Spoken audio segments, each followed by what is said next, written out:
तो hi everyone, एक बार फिर से स्वागत है आप सभी लोगों का हमारे क्षितिज बैच में। सबसे पहले तो नए साल की आपको बहुत सारी शुभकामनाएं। भगवान से प्रे करूंगा कि इस साल आपके बहुत सारे सपने पूरे हों, आप नए सपने भी देखें, उसके लिए अच्छे से आगे बढ़ते हुए मेहनत भी करते रहें। तो हमें वो करनी है, मेहनत करते रहनी है, नए सपने देखते रहने हैं, उनको अचीव करते रहने हैं। तो उम्मीद है ये साल आपके लिए बहुत बेहतरीन जाने वाला है। तो बच्चे, रिएक्शन मैकेनिज्म हम पढ़ रहे थे, उसी को ही हम कंटिन्यू करेंगे। एक ऐसा टॉपिक है जो ऑर्गेनिक केमिस्ट्री को ना जोड़े रखता है ना। एक अच्छा टॉपिक है, बड़ा टॉपिक है, काफी सारे इसमें कॉन्सेप्ट है, सेवरल छोटे छोटे कॉन्सेप्ट हैं जो आपको पता होने चाहिए, है ना। ये आपको अलग अलग जगह पर यूज होता हुआ दिखेगा, अलग अलग रिएक्शंस में यूज होता हुआ दिखेगा। तो इसे आराम से इस टॉपिक को हमें पैक कर लेना है, अच्छे से सिक्योर कर लेना है, ठीक है। चलिए भाई, उठाइए पेन कॉपी एंड स्टार्ट करते हैं हमारा लेक्चर। बच्चे, क्या आज हम पढ़ने वाले हैं, सबसे पहले सर टॉपिक्स क्या हैं उनके बारे में एक बार बात बता दो। तो हमने जो लेक्चर एक हमने किया है उसके अंदर हमने बेसिक टर्मिनोलॉजी हमने पढ़ा था, है ना। वो बेसिक छोटे छोटे प्यारे प्यारे कॉन्सेप्ट जो पता होने चाहिए, उसके बाद हम आगे बढ़े थे। जैसे कि हमने न्यूक्लियोफाइल्स देखे, हमने सोलवेंट का काम देखा, न्यूक्लियोफाइल्स की स्ट्रेंथ देखी, ये सारी बातें देखी, सोलवेंट देखा, SN1 हमने पूरा कंप्लीट किया, SN2 हमने किया। अब हम SN1 और SN2 को इपोक्साइड्स और ईथर में देखेंगे, है ना। इपोक्साइड्स की ओपनिंग बहुत इंपॉर्टेंट है, रिंग ओपनिंग ऑफ इपोक्साइड्स। ये मास्टर्स में भी आप ये यहाँ इस नोट्स को देखने वाले हो पक्का, जो आज आप सीखोगे। वो छोटी छोटी ट्रिक्स भी मैं आपको दूंगा कि रिएक्शन को देखते ही पहचानना कैसे और अप्लाई क्या करना है, वो सारा मेरा काम है। तो बस आपको समझते हुए चलना है। हाँ, कुछ चीजें आपको नहीं लगेंगी मगर आराम से करोगे। यहाँ पर बेसिकली रिंग ओपनिंग ऑफ इपोक्साइड्स देखेंगे, ईथर्स, असाइक्लिक ईथर्स भी हम देखेंगे। अगर रिंग नहीं होगी तो कैसे होगा। फिर हम SNI देखेंगे, ये भी एक काम की चीज है, ये हो सकता है एग्जाम में डायरेक्ट पूछी जाए। यहां पर SNI basically nucleophilic substitution intramolecular या फिर इंटरनल भी कह दो, है ना। यहां पर आपका रिटेंशन होता है मगर थोड़ा सा ही चेंज करने पर इन्वर्जन होने लगता है। तो वो सारी कहानियां क्या क्या है, वो सारी बातें क्या क्या है, वो इसके अंदर हम पढ़ेंगे। देन पड़ोसी की हेल्प लेंगे। पड़ोसी की हेल्प मतलब SNNGP, नेबरिंग ग्रुप पार्टिसिपेशन, है ना। यहां पर सब्स्टिट्यूशन जो हम देखेंगे वो नेबरिंग ग्रुप वहां पर हेल्प करेगा उसको सब्स्टिट्यूशन करने में। देन बच्चे, एलिमिनेशन रिएक्शन को हम शुरू करेंगे, है ना। एलिमिनेशन रिएक्शन के टॉपिक हम पढ़ेंगे, ये भी बड़ा टॉपिक है। तो ये कुछ टॉपिक आज हम पढ़ेंगे, ठीक है। जहां तक हमारा लेक्चर है ये SN1, पहले यहां से हम शुरू करते हैं। तो पहला टॉपिक हम लेते हैं आज का, चलिए देखेंगे इसको भाई, है ना, कि असाइक्लिक ईथर्स अगर आपके पास हो, ROR टाइप की, तो बच्चे इसमें सब्स्टिट्यूशन रिएक्शन कैसे जाएगी आपकी, वो हमें देखना है ना। कि भाई SN1 जाएगी, SN2 जाएगी, किस तरीके से जाएगी वो हमें समझना है। मान लो आपके पास कुछ इस तरीके की एक ROR है, ठीक है, ROR है, और यहां पर आपसे पूछा जा रहा है कि ये SN1 जाएगा या SN2 जाएगा, ठीक है। अगर आपको मान लो कि OH नेगेटिव दिया हुआ है, DMF दिया हुआ है, तो आपको पता है कि SN2 जाएगा, है ना। मगर आपको यहां पर कार्बोकेटाइन की स्टेबिलिटी के बारे में पता होना चाहिए, ये बहुत इंपॉर्टेंट है। जैसे कि मैं आपको समझाता हूं कि हमें इसको कैसे देखना है, या तो SN1 या फिर SN2, किस तरीके से ये जाएगा आइए समझते हैं। देखो बच्चे, मान लो आपके पास कुछ इस तरीके का एक सिस्टम है, CCH3 CH3 OCH3, ठीक है। यहां पर आपने H2O ले लिया और यहां पर आपने कह दिया H पॉजिटिव कह दिया, ठीक है।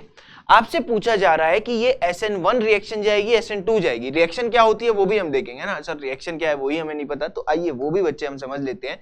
सबसे पहले क्या होगा, ये SN1 SN2 में आपको ये देखना है कि क्या इनको तोड़ने के बाद कोई कार्बोकेटाइन स्टेबल बन रहा है, क्या ये स्टेबल है।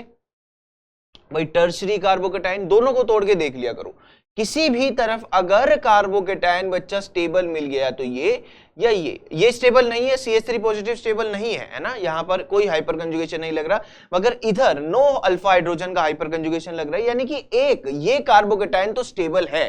कार्बोकेटाइन बन रहा है यानी कि ये SN1 से कोई भी एक तरफ का कार्बोकेटाइन स्टेबल होना चाहिए। ये कार्बोकेटाइन क्या है, स्टेबल है, तो ये क्या जाएगा, SN1 जाएगा। अगर मान लो ये भी और ये दोनों में से कोई भी स्टेबल नहीं होता, दोनों CH3 होते, तो ये SN1 नहीं जाता, ये SN2 जाता। अब SN1 यहां पर किस तरीके से शो होगा ये समझते हैं। सबसे पहले क्या होगा, यहां पर आपका ये प्रोटोनेट होगा, क्योंकि ये SN1 के जाने की तैयारी अगर कर रहा है, तो सबसे पहले बच्चा ये क्या होगा, प्रोटोनेट होगा, ताकि ये क्या बन जाए, ये टूट जाए यहां से, अब ये आपको क्या दे देगा, कार्बोकेटायन दे देगा। ये क्या कर देगा भाई, कार्बोकेटायन यहां से दे देगा। इसको हम इस तरीके से लिखेंगे, ये O पॉजिटिव है तो ये इलेक्ट्रॉन डेंसिटी इस बॉन्ड की ये लेकर चला गया, तो आपके पास यहां पर क्या बन गया भाई, CH3 एंड CH3, यानी कि बच्चा एक कार्बोकेटायन आया या नहीं आया, बिल्कुल आया। और यहां पर आपके पास CH3OH यहां पर आपके पास मिल गया। अब इधर आपका H2O मौजूद है ना। मुझे ये आपको बताना है कि ये कार्बोकेटायन जनरेट हुआ है। अब कार्बोकेटायन जनरेट होने का मतलब ही यहां पर ये क्या हो गया, ये SN1 से रिएक्शन जाइए, पहले कार्बोकेटायन बनाए, फिर आपका ये न्यूक्लियोफाइल आया है और इस तरीके से इसने आपको ये प्रोडक्ट दिया है। बोलो हाँ या ना। तो बच्चे ये हर जगह आपसे H2O आएगा, OH2 पॉजिटिव होगा, है ना। H2O यहां पर इस तरीके से होगा OH2 पॉजिटिव, फिर ये प्रोटॉन अपना हटा देगा, निकाल देगा, और यहां पर डायरेक्ट आप क्या लिख सकते हो कि ये OH बनेगा। डायरेक्ट आप सीधा मेंशन कर सकते हो यहां पर OH, और एक CH3OH यहां पर आपके पास बच्चे ऑलरेडी था ही। बोलो हाँ या ना। तो ये बारीक बारीक बातें कि ये SN1 से जाएगा या SN2 से, तो यहां पर लिख लेना, if carbocation is stable, if any side carbocation is stable, मतलब कि आपको दिख जाएगा। अभी हम करेंगे example, if any carbocation is stable, है ना, दोनों में से कोई सा भी, देन SN1 से रिएक्शन आपकी जाएगी। SN1 जाने के लिए कुछ उसके पास होना चाहिए, ऐसे ही वो SN1 नहीं चली जाएगी। बोलो हाँ या ना। कोई समस्या, कोई दिक्कत, क्लियर है यहां तक, कोई दिक्कत। अब देखो अदरवाइज SN2 जाएगी, जैसे कि हमारे पास एक ये मैकेनिज्म हम लेते हैं, ये हमारे पास एक है, ठीक है। अब देखो आपको पता है कि मैं इस दोनों को ही तोड़ूंगा, CH3 पॉजिटिव, भाई ये भी स्टेबल नहीं है, ये भी स्टेबल नहीं है, तो यहां से ये SN1 नहीं जाएगी। ये दोनों क्या है, अनस्टेबल है ना, कोई स्टेबिलिटिंग फैक्टर ही नहीं है, कोई इन्हें स्टेबलाइज नहीं कर रहा, हाइपर कंजुगेशन कोई है ही नहीं। हाइपर कंजुगेशन के लिए क्या चाहिए, इस कार्बोकेटायन पे अगर ये कार्बोकेटायन है तो इसके साथ अल्फा हाइड्रोजन चाहिए। यहां पर तो इसी पे ही हाइड्रोजन है, इसके साथ कोई अल्फा हाइड्रोजन वहां पर है ही नहीं, कोई ग्रुप है ही नहीं, तो ये अनस्टेबल है, तो ये कार्बोकेटायन बीच में बनाएगा ही नहीं, ये बीच में कार्बोकेटायन बनाएगा ही नहीं, यानी कि ये किससे जाएगा, SN2 से जाएगा। अब SN2 का तरीका क्या है, आइए समझते हैं। ये पहले CH3OH CH3 इसी तरीके से, क्योंकि एसिडिक मीडियम है तो प्रोटोनेट तो होगा ही होगा, है ना बच्चे। ये बारीक बारीक बातें ना मिला जुला के दुनिया भर में पढ़ी जाएगी ऑर्गेनिक की। ये ऐसे ऐसे टॉपिक्स हैं, यहाँ पर रिएक्शन मैकेनिज्म में हम इतना सारा ऐसा ऐसा चीजें पढ़ते हैं जो सेपरेटली कहीं पर भी आपको नहीं मिलेगा। तो बच्चे इसको प्लीज ध्यान रखना, ये अलग अलग जगह यूज होगी, मास्टर्स में भी आप ये नोट्स बैठकर पढ़ोगे, मुझे पता है, तो इसको प्लीज आराम से समझ लो। अब ये SN2 जाएगा, SN2 की खास बात क्या है कि वो बैक साइड अटैक मारता है सर, बैक साइड अटैक मारेगा, और ये इधर है ना, ये है SN2, कहीं पर भी कार्बोकेटायन नहीं बना, यहां पर CH3OH और यहां पर आपका क्या बना, CH3OH2 पॉजिटिव। अब फर्दर ये प्रोटॉन लूज कर कर आपको क्या दे देगा बच्चे, CH3OH। तो क्वेश्चन बन सकता है, मान लो आपको 2-3 ऐसे NAT में क्वेश्चन बन सकते हैं बच्चे, इसको 2-3 आपको ये दे दिए, रिएक्टेंट पूछ लिया, SN1 जाएगा या SN2, तो ध्यान रखना ये SN2 जाएगा। जहां कार्बोकेटायन स्टेबल बना वहां पर SN1 होगी। कार्बोकेटायन स्टेबल कैसे बनेगा भाई, उसको या तो +M लग रहा हो, हाइपर कंजुगेशन लग रहा हो, +R लग रहा हो, है ना, कुछ तो उसको मिल रहा हो, ये क्या है, अनस्टेबल है। या फिर ऐसा कार्बोकेटायन जो बन ही नहीं सकता, फिर वो अगर बनेगा नहीं तो वहां पर SN2 जाएगी। जैसे कि ये वाला एग्जाम्पल देखो, ये आपके पास एग्जाम्पल है, ठीक है। हमने दोनों साइड कार्बोकेटायन बनाने की सोची, क्या ये बनाना सही होगा भाई, यहां पर उस टाइम ही कल कहा था कि sp2 कार्बन पे हम यहां कार्बोकेटायन नहीं बनाएंगे, ये क्या है, अनस्टेबल है, इसे हम क्या कहेंगे बच्चे, अनस्टेबल कहेंगे। बोलो हाँ या ना। देन यहां पर क्या है, ये CH3 पॉजिटिव, ये भी हमारा कोई स्टेबलाइजेशन फैक्टर यहां पर नहीं लग रहा, तो ना तो ये बनेगा ना ये बनेगा, तो कार्बोकेटायन नहीं बनेगा, कार्बोकेटायन कोई स्टेबल नहीं बन रहा है। यानी कि रिएक्शन को कहां से लेकर जाना है सर जी, रिएक्शन को बच्चा SN2 से ही तो लेकर जाएंगे। बोलो हाँ या ना।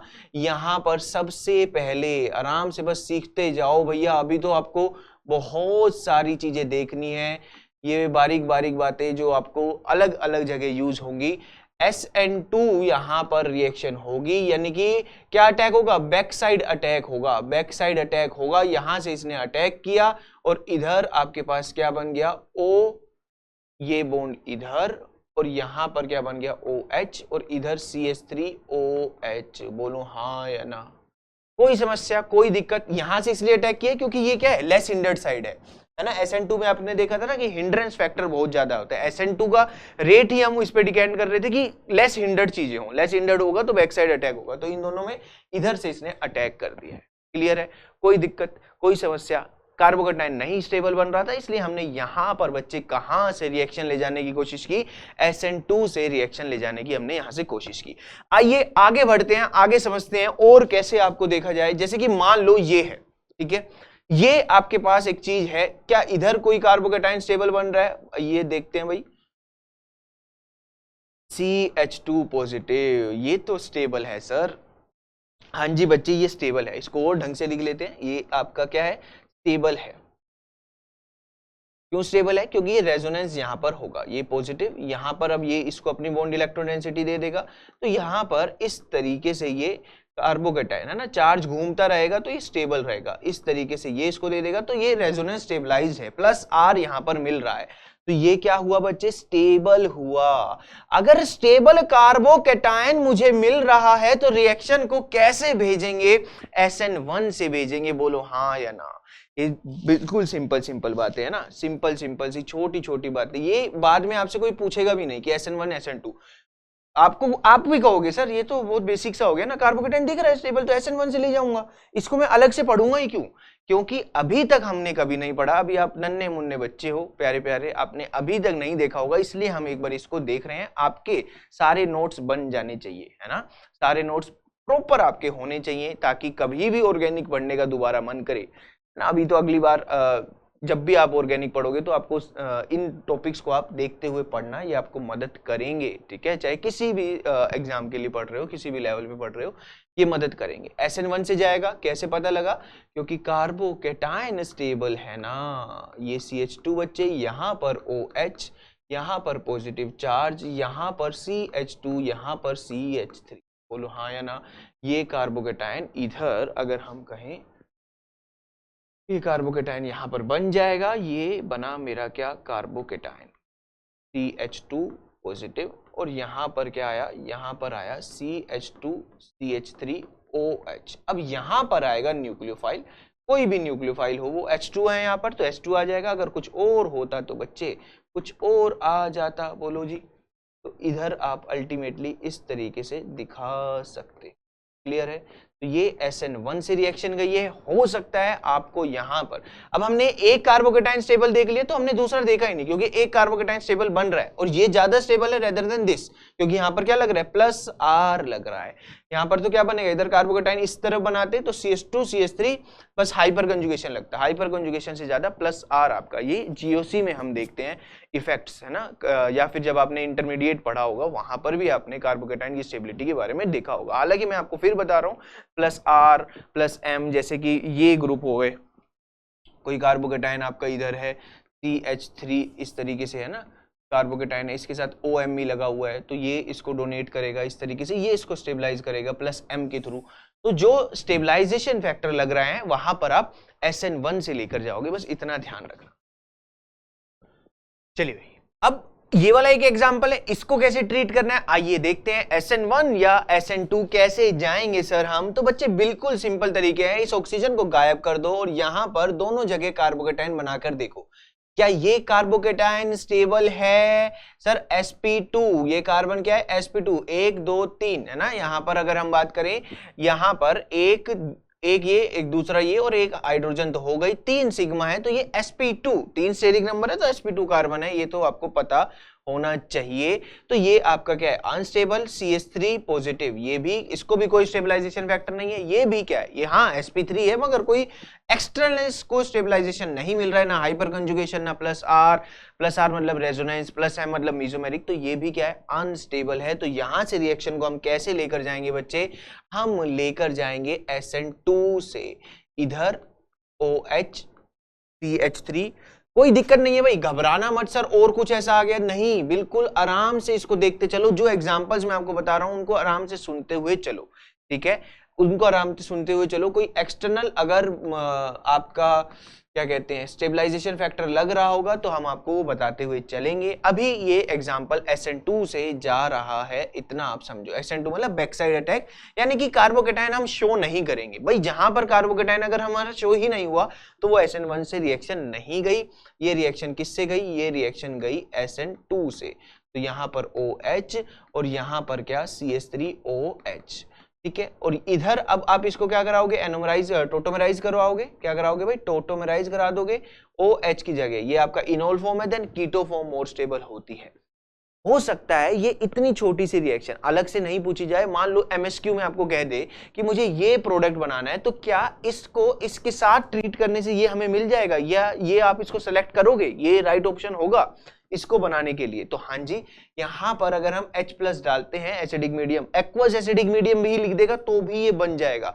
जो इतनी बारीक सी रिएक्शन है तो इसे हमें ध्यान रखना है। प्लीज स्टार मार्क कर लेना ये वाली सिस्टम, क्योंकि यहां पर क्या होता है, ये टोटोमराइज हो रहा होता है तो आपकी काम की चीज होती है। ये क्वेश्चन आ सकता है। इससे ज्यादा इंपॉर्टेंट ये वाली रिएक्शन है, ये भी ध्यान रखना। इसका क्या प्रोडक्ट मिलेगा? अल्फा बीटा अनसैचुरेटेड कंपाउंड यहां से मिलेगा बच्चे। Unsaturated compound, alpha beta unsaturated compound. हो सकता है आपको जस्ट मान लो एक जगह एक रिएक्शन उन्होंने करवाई और उस रिएक्शन का प्रोडक्ट ये था, उस रिएक्शन का प्रोडक्ट ये था और आपको ऑप्शन में भी ये दिखा और आपने जल्दी से सेलेक्ट कर दिया। मगर उसके बाद उन्होंने मान लो ये रिएक्शन के बाद एक ये डाला हुआ था H2OH+। लोग इसे समझते ही नहीं है, कुछ समझते हैं कि ये वर्कअप हो रहा होगा। वर्कअप नहीं, यहां पर तो पूरी रिएक्शन ही बदल देगा ये। आइए समझते हैं कैसे होगा। मान लो ये ऐसे दे दिया तो अब कैसे जाएगा? क्या ये SN1 से जा सकता है? सर SN1 से तो नहीं जाएगा ना। क्यों नहीं जाएगा? क्योंकि कार्बोकेटायन सर स्टेबल नहीं है यहां पर क्या SN2 जाने का तरीका। हाँ जी, ये O, ये CH3 और यहां पर क्या पॉजिटिव चार्ज, बोलो हाँ या ना। पॉजिटिव चार्ज यहां पर आया और H2O अब इधर है तो ये इधर अटैक करेगा और ये यहां पर आपके पास क्या बन गया? एक सिस्टम ये यहाँ OH और यहाँ पर क्या CH3OH है ना। H2O का ही यहाँ पर OH आया है, ये H2O का ही OH आया है। मान लो आपको हो सकता है यहाँ पे आइसोटोप कर दे 18 कर दे, यहाँ पर H2O 18 कर दे, तो आपसे पूछ ले कि किसके साथ लगेगा भाई? CH3 बैक साइड अटैक हुआ है तो यहाँ पर आपके पास H2O का 18 का आएगा अगर करता तो। अदरवाइज सिंपल रख के चल रहे हो, सिंपल देखो। अब क्या इसको यहाँ पर छोड़ेंगे? नहीं, यहां पर अभी टोटोमराइजेशन होगा, आइसोमेरिज्म होगा। यहां पर सबसे पहले ये इधर जाएगा। वैसे तो आप डायरेक्ट भी देख सकते हो, मैं आपको मगर दिखा देता हूं। ये इस तरीके से रिएक्शन जाती है बच्चे, ध्यान रखना। हमेशा हमेशा नेगेटिव यहां पर। अब जो ये H+ निकला है वो इधर लग जाएगा और आपको ये अल्फा बीटा अनसैचुरेटेड कंपाउंड मिलेगा। आराम से सुनो सुनो सुनो, घबराओ मत। जब भी कभी वो आपको मिले, जब भी कभी ये सिस्टम आपको मिले, ये आपको मिले, तो आपको ये बना के आना है, ठीक है। जब भी कभी आपको ये सिस्टम मिल रहा है तो आपको अल्टीमेटली यही समझना है इसको। और जब भी कभी आपको ये सिस्टम मिल रहा है और वहां पर क्योंकि रिएक्शन एसिडिक मीडियम में चल रही है तो ये हमेशा हमेशा इधर जाकर बदलेगा अल्फा बीटा अनसैचुरेटेड कंपाउंड। लोग इसको क्या समझते हैं, कैसे करते हैं, मैं आपको दिखाता हूं। यहां पर इसको सबसे पहले ऐसे शो करते हैं, इसको सबसे पहले क्या करते हैं, ऐसे शो करेंगे। ये टोटोमराइज हुआ, ये कीटो फॉर्म और ये डबल बॉन्ड यहां। अब कहेंगे कि एसिडिक मीडियम में तो ये अपने आप को अल्फा बीटा अनसैचुरेटेड में ले जाएगा, वो ज्यादा स्टेबल होगा, वो इस तरीके से यहां पर ऐसा दिखाया जाएगा। मगर ये बनता कैसे है? ये बनता बच्चे इस तरीके से है। ये H यहां से निकलता है, रेजोनेंस होता है, यहां पर नेगेटिव आता है और फिर H+ वापस इसको यहां पर अटैक करके ये अल्फा बीटा अनसैचुरेटेड बनाएगा। कुछ भी करवाया जा सकता है, ये बात ध्यान रखना। कोई भी ऐसा नहीं बाहर आके गएगा कि सर ये क्या करवा दिया, ठीक है। अल्फा बीटा आपको बना है, ये कार्बोनिल के बगल में अल्फा, ये बीटा, ठीक है। अल्फा बीटा अनसैचुरेटेड यानी कि अल्फा बीटा के बीच में डबल बॉन्ड। तो यहां से ये एसिडिक एक्वस एसिडिक मीडियम आपको यहां तक पहुंचा देगा, याद रखना। OCH3 से सीधा आपको अल्फा बीटा अनसैचुरेटेड कंपाउंड। हो सकता है अब अगली रिएक्शन यहां से आगे से वो करवा दे। तो इस तरीके से हमें अपने आप को, और ये डरने की बात नहीं है, शुरू शुरू में, हाँ शुरू शुरू में लगेगा, मगर इसी में ही ऑर्गेनिक आगे चलेगी। कभी भी आप देखोगे रिएजेंट्स पढ़ेंगे, रिएजेंट्स का क्वेश्चन, रिएजेंट्स कहाँ कहाँ इन्वॉल्व कर देगा, पेरिसाइक्लिक में इन्वॉल्व कर देगा, अलग अलग जगह है ना, नेम रिएक्शन में इन्वॉल्व कर देगा, ये रिएक्शन मैकेनिज्म कहाँ कहाँ अलग अलग जगह पे इन्वॉल्व कर देगा। तो सारी चीजों को आना चाहिए भाई ऑर्गेनिक में तो, और आ भी जाएगी, घबराना भी नहीं है कि कैसे होगा, हो जाएगा, सीक्वेंस से होगा, तरीके से होगा, टाइम से होगा, टाइम देना पड़ेगा। एक दिन में तो भाई किसी को कुछ नहीं आता ना, आराम से समझते चलो, धीरे धीरे आगे बढ़ते चलो, सब कुछ समझ में आता चलेगा। क्लियर है भाई? तो ये हमने असाइक्लिक ईथर्स के बारे में बातें करी है, सिंपल था, बेसिक था, यहाँ से डायरेक्ट क्वेश्चन आने की चांसेस तो बहुत कम है, मगर हाँ ये लिंक करके कहीं पर भी पूछा जा सकता है, एमएसक्यू में है ना, इसको कहीं और लिंक करवा देगा, इस तरीके से पूछा जा सकता है। क्लियर है? चलिए आगे आइए समझते हैं। ये वाली स्टार मार्क कर लेना भाई, ये बहुत इंपॉर्टेंट है कि इसको इसके साथ ट्रीट करने में ये मिल रहा है, वाह जी वाह, बहुत बढ़िया। अल्फा बीटा अनसेचुरेटेड, ये बूना सेचुरेटेड नहीं है, अल्फा बीटा अनसेचुरेटेड है भाई, ठीक है, गैप है भाई यहाँ पर, ये गैप है, अल्फा बीटा अनसेचुरेटेड। चलिए नेक्स्ट देखते हैं, नेक्स्ट टॉपिक हमारा क्या है। अब हम इपोक्साइड्स में आ गए हैं, है ना, इपोक्साइड्स की रिंग ओपनिंग आज पढ़ रहे हो, और ये आप आगे भी पढ़ोगे, तो इसको आज ऐसा पढ़ लेंगे कि आगे भी कभी हमें दिक्कत ना करे, कभी भी दिक्कत नहीं करेगा अगर एक बार प्यार से, ढंग से, अच्छे से समझ लोगे तो। क्या है सर, आइए समझते हैं। देखो बच्चे, आपके पास क्या है, इपोक्साइड्स होती है, ये मान लो ये इपोक्साइड इस तरीके से है, ये इपोक्साइड इस तरीके से है, ये इस तरीके से एक साइक्लिक ईथर है ना, तो हम ये इपोक्साइड लेकर चल रहे हैं, अभी हम क्या लेकर चल रहे हैं, ये इपोक्साइड लेकर चल रहे हैं, ठीक है जी। अब इधर आपको हो सकता है ये रिएक्शन किस तरीके से जाए वो हमें देखना है ना। यहां पर ये H2O H+ से भी जा सकती है, या फिर ये OH नेगेटिव से भी बच्चे जा सकते हैं। तो ये कैसा मैकेनिज्म होगा आइए समझते हैं, मैं आपको समझा दूंगा बाद में कि क्वेश्चन देख के आपको कैसे टूट पड़ना है।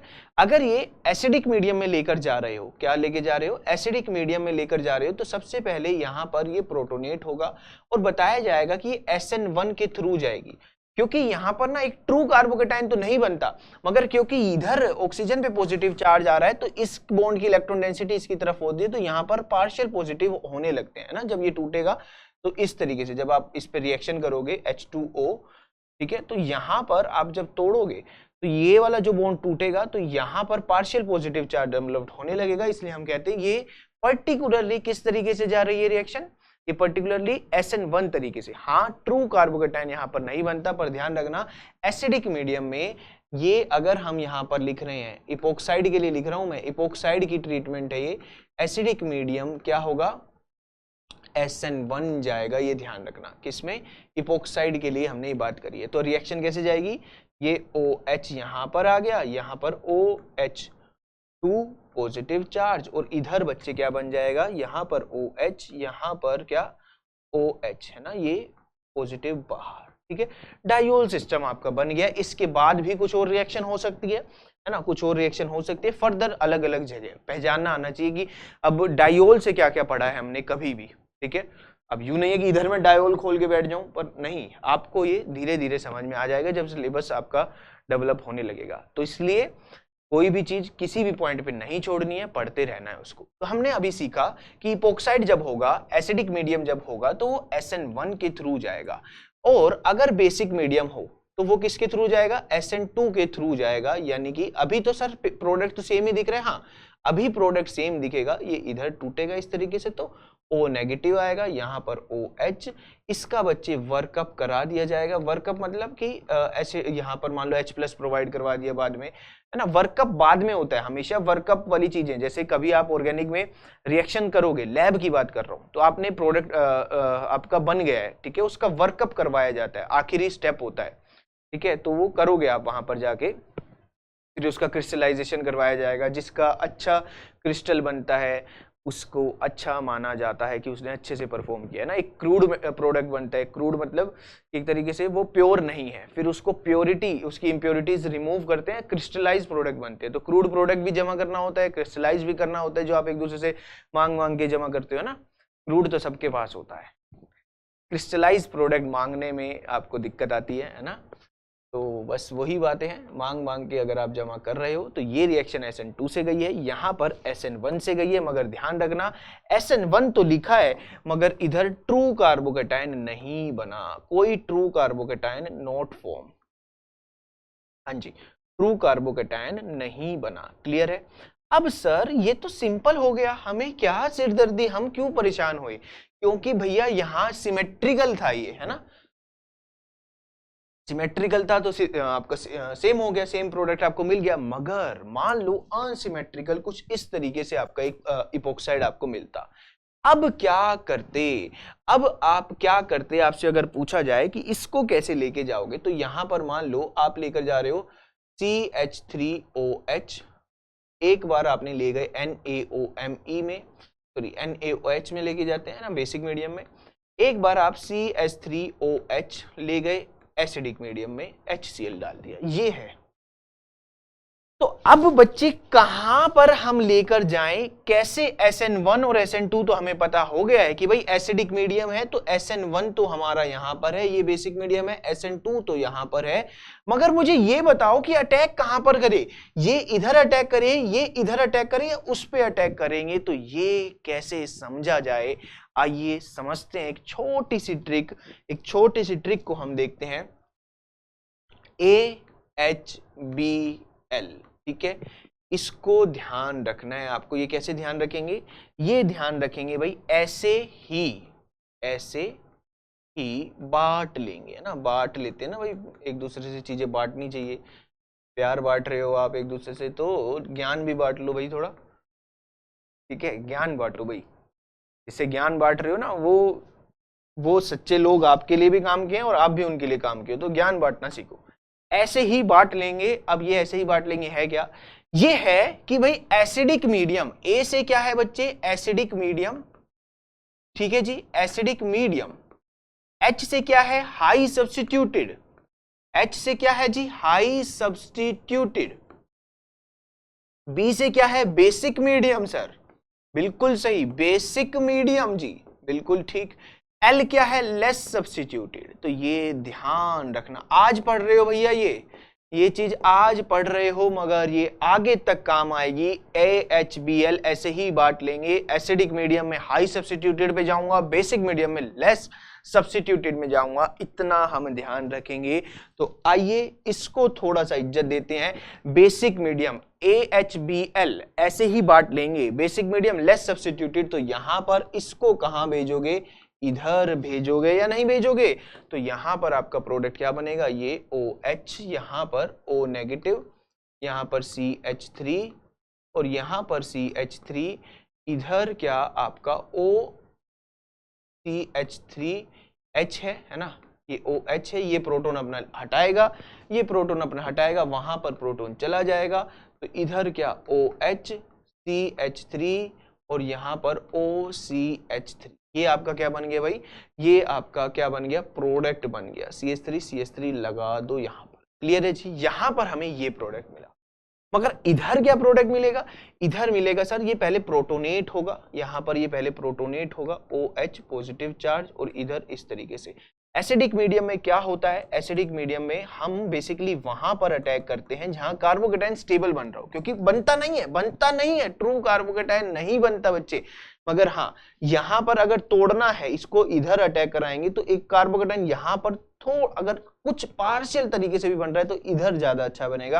नहीं ध्यान रखना, ट्रिक ही ध्यान रखनी है, ऐसे ही बांट लेंगे। एसिडिक मीडियम हाई सब्स्टिट्यूटेड, ये ज्यादा, ये वाला कोना ज्यादा सब्स्टिट्यूटेड है, ये वाला कम सब्स्टिट्यूटेड था, तो हमने अटैक इस बार यहां करवा दिया और ये इधर गया, यानी कि प्रोडक्ट क्या बना? OH, और यहां पर क्या बना? OCH3, और इधर क्या था? CH3 था ही, और इधर CH3 था। तो ये आपको परेशान ना करे, इसीलिए हम पढ़ रहे हैं रिंग इपोक्साइड, है ना, रिंग इपोक्साइड वाली चीजें आपको पता होनी चाहिए। बिल्कुल सिंपल है, कोई मुश्किलात नहीं है, कोई दिक्कत वाली बात नहीं है, आराम से समझोगे तो सब कुछ हो जाएगा, स्टेप बाय स्टेप हम चलेंगे। क्लियर है? तो आया तो कर लोगे ऐसे ही, कुछ भी दे सकते हैं यहाँ पे, पीएच पीएच कुछ भी दे सकता है किसी भी तरीके से। ये लेस सब्स्टिट्यूटेड था तो बेसिक मीडियम में लेस में, एसिडिक मीडियम में हाई सब्स्टिट्यूटेड में। बस इतना सा प्यारा प्यारा काम आपको करना है। नेक्स्ट पॉइंट, एक इसी का एग्जाम्पल हम लेते हैं, इसी का ही एक एग्जाम्पल लेते हैं, ये वाला, ठीक है। वही हम मान लो डाल रहे हैं, वही हम यहाँ पर डालते हैं। यहाँ पर हमने डाला CH3OH, एक बार हमने डाला NaOH बेसिक मीडियम में, और एक बार हमने डाला CH3OH, और यहाँ पर हमने HCl एसिडिक मीडियम में डाल दिया। ये वेज और डैश का थोड़ा सा स्टीरियो का भी रोल, घबराना नहीं है। एक तो भाई ये, अरे ये क्या आ गया यार, अब क्या करूँगा, ये ऊपर नीचे वेज डैश वाले में तो मैं चक्कर खा जाता हूँ। नहीं भाई, जो भी स्टीरियो यहाँ पर यूज होगी वो तो आपको बहुत आराम से प्यार से चीजें बता दी जाएंगी, आराम से उसको देखना। देखो भाई, ये क्या है, ये जो चक्रा है, ये जो रिंग है, ये हमारे हाथ में है ना, और पीएच नीचे लटक रहा है और इपोक्साइड ऊपर की तरफ ऐसे है, ठीक है। तो अब क्योंकि इपोक्साइड ऊपर की तरफ है तो कोई भी आने वाला लोग चाहे कहीं भी आ रहा हो, उधर आ रहा हो, इधर आ रहा हो, वो ऊपर से तो नहीं आएगा, वो नीचे से आएगा, ये ध्यान रखना। इपोक्साइड ऊपर है तो वो ऊपर से नहीं आएगा, वो नीचे से ही आएगा। नीचे कुछ भी हो, यहाँ पर हमारे पास ये CH3OH है, अगर ये इपोक्साइड ऊपर है तो हमारा ये इपोक्साइड ऊपर है तो हमारा न्यूक्लियोफाइल कहाँ से आएगा बच्चे, नीचे से आएगा, ये ध्यान रखना, ठीक है। NaOH ये कहाँ पर आएगा, बेसिक मीडियम है, लेस सब्स्टिट्यूटेड पे आएगा, तो ये आएगा यहाँ पर, ठीक है, नीचे इस तरफ से आएगा, इसका इशारा कर देते हैं, यहाँ पर ये इधर से आएगा लेस सब्स्टिट्यूटेड पे, ठीक है भाई। तो अभी स्टीरियो भी ध्यान रखनी है क्योंकि मेंशन करिए उसने रिएक्टेंट में, तो प्रोडक्ट पे भी मेंशन करेगा। यहाँ पर क्या था, पीएच था, और यहाँ पर क्या था, O नेगेटिव था। तो यहाँ पर अब क्योंकि इपोक्साइड ऊपर थी तो ये नीचे से आया होगा, तो ये इस तरीके से OCH3 और यहाँ पर H पॉजिटिव चार्ज। देखो जो ये डैश वाला होता है ये नीचे का रिप्रेजेंट कर रहा होता है, और ये जो वेज होता है आपका वो ऊपर का रिप्रेजेंट करता है। तो ये पीएच क्या है, नीचे है, और यहाँ पर ये OH बन गया, यहाँ पर क्या बना, OCH3 बन गया। क्लियर है भाई, ये आपका क्या बन गया, प्रोडक्ट बन गया यहाँ का। इसका प्रोडक्ट तो बच्चे ये आ गया। अब सर इसका क्या आएगा, एसिडिक मीडियम में कहां पर जाएगा, हाई सब्स्टिट्यूटेड पर जाएगा। यानी कि अगर कई लोग इतना भी पकड़ पाए ना कि ये कहां जाएगा, इधर इस कोने पे जाएगा, ये वाला तो इस कोने पे जाएगा। क्लियर है। अब ध्यान से समझो बच्चा, ध्यान से समझो, क्योंकि आपका इपोक्साइड ऊपर था तो ये इधर ही, ये ऊपर ही मेंशन होगा, ये वाला ऊपर ही मेंशन होगा, ये ऊपर ही मेंशन होगा O नेगेटिव।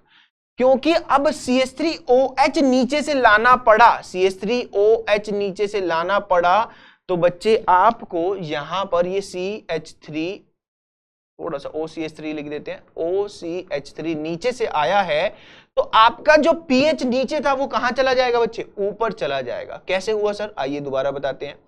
देखो भाई, हमें ये पता था कि भाई हमारा इपोक्साइड ऊपर है तो हमारा OCH3 नीचे आएगा, मगर उस कार्बन पे पहले ही नीचे कुछ लगा हुआ है, तो आएगा तो OCH3 नीचे से ही, मगर प्रोडक्ट में जो उस कार्बन पर लगा हुआ था अब आपको उसे ऊपर दिखाना पड़ेगा। तो हमने OCH3 को नीचे दिखाया और जो लगा हुआ था पहले उसे ऊपर दिखा दिया। यानी कि प्रोडक्ट क्या बना आपका, प्रोडक्ट आपका ये बना OH एंड OCH3। मैं उम्मीद करता हूं ये आपको समझ में आया होगा। एक बार दोबारा देख लो, एक बार दो बार सुन लो, कोई दिक्कत नहीं है। यहां तो क्लियर था लेस सब्स्टिट्यूटेड पे, तो ये ऊपर है वो नीचे से आया, ये O नेगेटिव ऊपर और पीएच वहां पर, ये नीचे से आ गया और नीचे रह गया। मगर यहां पर बच्चे आना तो इसे नीचे से है। क्यों सर, जबरदस्ती? हाँ जी भाई, क्योंकि इपोक्साइड अगर ऊपर बन रही है तो वो ऊपर से नहीं आएगा, नीचे से आएगा। मगर जिस कार्बन पे नीचे से मैं जा रहा हूं उस कार्बन पे पहले ही कुछ नीचे लगा हुआ है, तो एक ही कार्बन पे आप दोनों चीज नीचे नहीं दिखा सकते। मगर इसका तो नीचे ही आना तय है, क्योंकि ये दोनों एंटी रहेंगे। ये जो OH जाएगा, ये OH और OCH3, जो एक हमारा ऑक्सीजन जो इपोक्साइड गया और जो न्यूक्लियोफाइल आया, ये एंटी ही रहेंगे। तो क्योंकि ये नीचे से आया है तो जो पहले नीचे था बस उसे अल्टीमेटली आपको आखिर में ऊपर दिखाना है, इतना ध्यान रखना। अब इसमें कुछ भी हो सकता है, यहां पर हो सकता है ये इस तरीके से ये आपका क्या कर दे, जैसे कि हम क्या करते हैं, इसी का ही एक पार्ट लेते हैं, यहां पर इसको इस तरीके से समझते हैं। एक बार O नीचे ले लिया और यहां पर हमने क्या कहा कि हमारे पास कोई R ग्रुप है वो ऊपर है, ठीक है। हमने क्या डाला, OCH3 और HCl मीडियम डाला। क्या होगा जल्दी से बताएंगे, क्या होगा भाई? सबसे पहले सर यहां पर प्रोटोनेशन होगा, मतलब कि अब वो छोड़ दो प्रोटोनेशन वाला, एसिडिक मीडियम तो है, कहां जाएगा भाई, हाई सब्स्टिट्यूटेड पे जाएगा। मगर इपोक्साइड नीचे है तो आपका, अब इपोक्साइड नीचे है तो ये आने वाला न्यूक्लियोफाइल कहां से आएगा, ऊपर से आएगा। तो बच्चे जब वो ऊपर से आ रहा था यहां पर तो बन गया OH। अब वो जब ऊपर से आ रहा था तो उसने देखा R ग्रुप तो ऊपर ही लगा हुआ है, मगर उस R को नीचे हम कर देंगे इस OCH3 को, तो इसके अपोजिट ही लाना है। तो यहां पर हमारा OCH3 एंड वो जो R ऊपर था वो नीचे चला जाएगा। यही अगर आपका किस में लेकर जाते हम, CH3OH बेसिक मीडियम में लेकर जाते तो सिंपल सी बात थी, ये नीचे है तो ये जो इपोक्साइड नीचे बन रही है, डैश में बन रही है, तो OCH3 ऊपर से आता, ये यहां पर ऊपर से आ जाता, तो हमारा जो प्रोडक्ट बन जाता वो क्या बन जाता बच्चे, OCH3 OH R। आराम से स्टेप बाय स्टेप इन चीजों को देखना है, घबराना बिल्कुल नहीं है। तो सिंपल सा है, SN हम रिएक्शन पढ़ रहे थे, अभी हमने इपोक्साइड में देखा है SN1 SN2 acidic medium. Acidic medium में जब भी आपका होगा तो ये किससे गई है, ये रिएक्शन गई है SN1 से और ये रिएक्शन गई है SN2 से। और ट्रिक क्या लगी है ना, ये तो हमें क्लियर हो गया, acidic medium SN1, basic medium SN2। हाँ, सब्स्टिट्यूटेड वाली चीजें होती है तो AHBl, acidic medium high substituted, basic medium less substituted, ये बातें हमने पढ़ी है। ठीक है भाई, एक बार इसे देखिए। चलिए भाई नेक्स्ट अब देखेंगे इससे अगला रिएक्शन क्या है हमारे पास। तो नेक्स्ट बच्चे आपके पास इंटरमोलिकुलर सब्स्टिट्यूशन रिएक्शन SNI, जिसे इंटरनल सब्स्टिट्यूशन रिएक्शन भी कहते हैं। क्या होता है इसका सारा काम, कैसे पहचानी जाती है, क्या करना है, क्या खासियत है, और अगर क्वेश्चन बन सकता है तो क्या बन सकता है, उन सब के बारे में हम चर्चा करते हैं। आइए देखते हैं बच्चे, यहां पर आपके पास लेट सपोज कोई ये रिएक्शन है ROH, ठीक है, इस रिएक्शन को RCl में बदला जाता है, ठीक है, और इसकी स्टीरियो की मेंशन चलती हैं चीजें, यहां पर SOCl2 और ईथर एज अ सोलवेंट लिया जाता है। ठीक है भाई, अब ये एक रिएक्शन है जो कहा जाता है कि अगर इसमें ये कायरल सेंटर है, मान लो कोई कायरल सेंटर है, वहां पर अगर ये R है तो ये आपको R ही देगा, S है तो ये आपको S देगा, ये ध्यान रखना। यहां पर जैसे कि SN2 में आपका इन्वर्जन हो रहा था कॉन्फ़िगरेशन का, ये आपकी क्या है, स्टीरियो। जैसे वहां पर आप कह रहे थे कि SN2 में अगर R ले रहे हो तो आपको प्रोडक्ट में S उसकी कॉन्फ़िगरेशन मिलेगी, मगर यहां पर SNI में क्या होता है, कंप्लीट बच्चे क्या होता है, कंप्लीट रिटेंशन होता है। और सर वो कैसे होगा, आइए समझते हैं। कंप्लीट रिटेंशन ऑफ कॉन्फ़िगरेशन, हाँ आपके लेवल पर भी ये क्वेश्चन बन सकता है, तो हम थोड़ा सा पढ़ के चले, थोड़ा सा हमें पता होना चाहिए। 2-3 मिलती जुलती रिएक्शन है, अगर नहीं पढ़ेंगे ना तो दिक्कत हो जाएगी। भैया जो ये लेक्चर्स, आप इस टॉपिक के लेक्चर्स प्लीज देख लेना, क्योंकि ये समावेश कर देगा, है ना, कंबाइन करेगा। जो अधूरी टूटी ऑर्गेनिक सी लगती है ना कई लोगों को, वो यही है, ये मिसिंग रहता है। तो ये मिसिंग मत करना, ये पूरा चैप्टर कहीं ना कहीं यूज होता हुआ रहेगा। बार बार आपको ये बात कह रहा हूं तो कुछ सोच समझ के कह रहा होगा। कैसे काम करता है मैकेनिज्म, आइए समझते हैं। अब आपको पता है OH आपका एक गुड लिविंग ग्रुप नहीं है, तो ये SOCl2 बेसिकली उसको एक गुड लिविंग भी बनाता है। ठीक है, ये आपका क्लोरीन हो गया, यहां पर हमने लिया, यहां पर SOCl, यहां पर Cl। ठीक है बच्चे, यहां पर आपके पास क्या होगा, ये लोन पेयर इधर है तो ये इसके ऊपर क्या करेगा, अटैक करेगा। क्लियर है भाई, अटैक कर देगा। अब यहां पर ये इलेक्ट्रॉन डेंसिटी यहां, और ये रिएक्शन ध्यान रखना, ये बहुत जानी मानी रिएक्शन, मतलब कि एक बहुत अच्छा तरीका है अल्कोहल को हैलाइड्स में कन्वर्ट करने का। क्यों? क्योंकि यहां पर SO2 निकलता है, HCl निकलता है, ये दोनों गैसेस हैं, तो इसको सेपरेट करना आसान हो जाता है, पता होना चाहिए, है ना। अल्कोहल को हम हैलाइड्स में कन्वर्ट करते हैं तो SO2 निकलता है, ये हैलाइड, ये आपका एसिड निकलता है, दोनों गैस की फॉर्म में निकलते हैं, है ना, एसिडिक फ्यूम्स निकलती है, तो इन्हें निकालना आसान है ताकि हमें ये सेपरेट करने में दिक्कत ना आए, इसीलिए ये इस तरीके से काम करता है। SO2 और HCl कैसे निकलेगा वो भी मैं दिखा दूंगा। तो यहां पर आपके पास इस तरीके से क्या बना, OH पॉजिटिव, यहां पर S, यहां पर O नेगेटिव, और ये Cl, और यहां पर क्या, ये Cl। ठीक है, अब ये इधर आएगा, अपनी वापस इलेक्ट्रॉन डेंसिटी वापस देगा, और ये इसके साथ बाहर निकल जाएगा, यानी कि क्या हो जाएगा, HCl की फ्यूम्स यहां पर कहां, बाहर चली गई भाई घूमने फिरने, और यहां पर आपके पास ऑक्सीजन, और यहां पर S डबल बॉन्ड OCl। ठीक है, इसको ऐसे भी दिखाया जाता है Cl।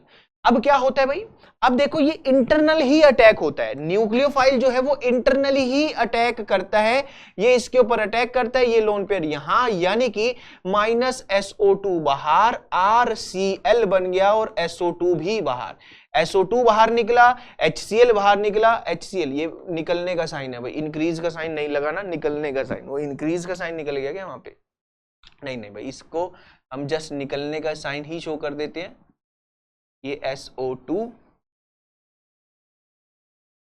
और HCl दोनों बाहर, ठीक है जी। तो ये इसका तरीका है, ये तरीका है, ये ध्यान रखना आपका, यहां पर ईथर सोल्वेंट भी मेंशन होते हैं, ठीक है, तो घबराना नहीं है। ये अल्कोहल इस तरीके से, अब ये इंटरनली ही अटैक हुआ है, क्या हुआ है जी, इंटरनली ही अटैक हुआ है, बैक साइड अटैक ही नहीं हुआ, क्या हुआ, बैक साइड अटैक ही नहीं हुआ है, ये इंटरनली ही अटैक हुआ है, तो जहां से जहां पर था वहां पर ही आएगा, ये बच्चे बात ध्यान रखना, बस इतनी छोटी सी एक बारीक सी बात ध्यान रख लो, जहां पर था वहीं पर ही रहेगा। जैसे मान लो आपके पास कुछ ये है, H है ना, यहां पर pH है, यहां पर आपका CH3 हो गया, यहां पर आपका OH हो गया, ठीक है, आपको किसी ने कह दिया कि यहां पर मेरे साथ SOCl2 और ईथर सोल्वेंट इस तरीके से मेंशन है, तो आपको क्या करना है, कंप्लीट रिटेंशन ही करना है, जहां से वो निकला है, जहां से वो निकला है उधर का उधर ही लगा देना है, थकना नहीं है, परेशान नहीं होना है, कंप्लीट रिटेंशन करके आना है, ये ध्यान रखना। इसकी SNI का जो सबसे खास बात है वो यही है कि अगर मेरा रिएक्टेंट में R था तो प्रोडक्ट में भी R मिलेगा, और प्रोडक्ट में अगर रिएक्टेंट में S था तो प्रोडक्ट में भी S मिलेगा। अभी भी कहानी खत्म नहीं हुई है, रिटेंशन ऑफ कॉन्फ़िगरेशन, बोलो जी, ये हाँ जी बोल तो दो, क्लियर है भाई, कोई समस्या कोई दिक्कत बच्चे, मगर अभी एक छोटी सी बात और यहां पर ध्यान रखना, अगर मैं क्या कर दूं, मैं क्या कर दूं भाई, मैं ये कर देता हूं OH SOCl2 और पिरिडीन ले लेता हूं, तो काम बिल्कुल बदल जाएगा। अब यहां पर SNI नहीं होगी, यही तो समझना है, यहां पर SNI नहीं होगी, क्यों नहीं होगी आइए समझते हैं। ये क्या हुआ, सबसे पहले यहां पर इसने, हम इसको क्या करते हैं, इसको थोड़ा सा यहां पर हम इसको S डबल बॉन्ड OCl2, ठीक है, यहां पर ये इसको अटैक करेगा गुड लिविंग ग्रुप बनने के लिए, O पे पॉजिटिव इधर ऐसे, और यहां पर SO नेगेटिव, यहां Cl, यहां से क्या होगा जी, क्या होगा सर, ये बाहर आएगा और ये इसके साथ H को भी बाहर ले जाएगा, यानी कि HCl मेरा बाहर और ROS डबल बॉन्ड OCl, साथ में HCl। मगर एक बहुत, पिरिडीन के बारे में थोड़ा तो पता होना चाहिए कि भैया पिरिडीन क्या है। पिरिडीन बच्चा एक बेस है, क्या है जी, पिरिडीन एक बेस ही तो है। अगर आपका पिरिडीन प्रेजेंट है, यहां पर पिरिडीन प्रेजेंट है, एसिड आपका निकल रहा है, तो ये कभी भी शांत नहीं बैठेगा, इसके साथ क्या बना लेगा, ये आपका आयन में बदल जाएगा, है ना, ये आयन में बदल जाएगा, और ये खाली एक क्लोराइड ऐसा होगा। तो सिस्टम में इस तरीके का एक क्लोराइड रह रहा होगा, हमारे पूरे मिक्सचर में एक क्लोराइड जो कि है ना अकेला है, ये इसका इसने प्रोटॉन ले लिया, अब ये अकेला है, तो अब यहां पर SNI नहीं होगी बच्चे, यहां पर क्या होगा, SN2 रिएक्शन होगी, SN2 रिएक्शन होगी, ध्यान रखना, ये इसके ऊपर अटैक मारेगा, यहां ये इधर, और ये आपका Cl बाहर, ठीक है, Cl आपका क्या हो जाएगा, बाहर हो जाएगा, यानी कि RCl आपको मिला, SO2 आपको मिला, बोलो हाँ या ना। तो यहां पर आपका क्या हुआ है, ये पर्टिकुलर क्या हुआ, इन्वर्जन हुआ है कॉन्फ़िगरेशन का, क्या हुआ जी, इन्वर्जन ऑफ कॉन्फ़िगरेशन हुआ है, यानी कि पिरिडीन अगर दिख गया तो R की अगर रिएक्टेंट में है तो S बनेगा, S अगर रिएक्टेंट में है तो प्रोडक्ट में R बनेगा, ये ध्यान रखना। तो इसको अगर पूरा हम देखें तो ये ध्यान रखना, अगर बच्चे हमारे पास पिरिडीन मेंशन है ना, यही रिएक्शन, यही अगर हमने यहां पर जैसे लिया रिटेंशन SOCl2 था, अगर यहां पर पिरिडीन मेंशन करता है तो क्या करोगे, रिटेंशन की जगह इन्वर्जन करोगे। ध्यान रखना, यहां पर लिख लो, कहीं यहां पर आप लिख लो कि अगर पिरिडीन होगा, है ना, पिरिडीन मेंशन होगा तो रिएक्शन कैसे जाएगी बच्चे, रिएक्शन SN2 से जाएगी, SN2 से जाएगी तो आपका क्या होगा, इन्वर्जन होगा। यानी कि अगर हम बात करें, अगर हम टोटल बात करें तो हमने एक आधी चीज अभी देखी है कि भाई SN1, SNI, SN2, है ना, यहां पर इनके प्रोडक्ट, इनके स्टीरियो के बारे में बात कर लेते हैं। SN1 क्या देता है बच्चे, रेसमिक प्रोडक्ट देता है। रेसमिक प्रोडक्ट का मतलब सर, मतलब बच्चा ये कि आपके पास एक कार्बोकेटायन बनता है। क्या बनता है, कार्बोकेटायन बनता है। ये बहुत जर्नल बातें हैं ना, ये SN1 रेसमिक प्रोडक्ट देता है, कार्बोकेटायन बनता है, ऊपर से भी अटैक हो सकता है, नीचे से भी अटैक हो सकता है, R भी बन सकता है, S भी बन सकता है, इक्वल अमाउंट में यहां पर आपको मिलते हैं रेसमिक प्रोडक्ट आप बोलते हो। SNI में आप क्या कहोगे, रिटेंशन ऑफ कन्फिगरेशन मिलता है। आप क्या कहोगे भाई, रिटेंशन ऑफ कन्फिगरेशन आपको बच्चे मिलता है। बोलो हाँ जी या ना। अब अगर आपसे SN2 पूछ रहा है, SN2 में आपको पता है इन्वर्जन मिलता है, यहां पर क्या मिलेगा, इन्वर्जन ऑफ कन्फिगरेशन। ये ध्यान रखना, इन्वर्जन ऑफ कन्फिगरेशन आपको गिवन होगा। ये छोटी छोटी प्यारी प्यारी बारीक बारीक बातें हम ध्यान रखेंगे। मतलब यहां पर अगर R है तो यहां पर आपको R S दोनों मिल सकते हैं। यहां पर अगर बच्चे R है तो यहां पर आपको R ही मिलेगा, यहां पर अगर R है तो यहां पर आपको S मिलेगा, इन्वर्जन होगा। इतनी सी बात आपको समझ में आई है, नहीं आई? तो ध्यान रखना, SOCl2 आपको मेंशन हो, SOCl2 ईथर के साथ मेंशन हो तो आप क्या करोगे, SNI लगाओगे वहां पर, है ना, और रिटेंशन करके आओगे। और बच्चे अगर आपको पिरिडीन मेंशन है तो पिरिडीन क्या करता है, उसका ये जो एसिड बना है, एसिड से Cl नेगेटिव जनरेट कर देता है। अब ये हमारे सॉल्यूशन में पड़ा है तो ये as a separate nucleophile attack करेगा, है ना, इंटरनल रिएक्शन नहीं हो रही है तो ये पीछे से बैक साइड अटैक करेगा और वहां से आपका SO2 और Cl नेगेटिव आपके बाहर होंगे। इस तरीके से Cl की कंसंट्रेशन भी आपको बढ़ती हुई नजर आएगी, SO2 और RCl। यहां पर क्या हुआ, इन्वर्जन ऑफ कन्फिगरेशन मिला है। क्लियर है जी?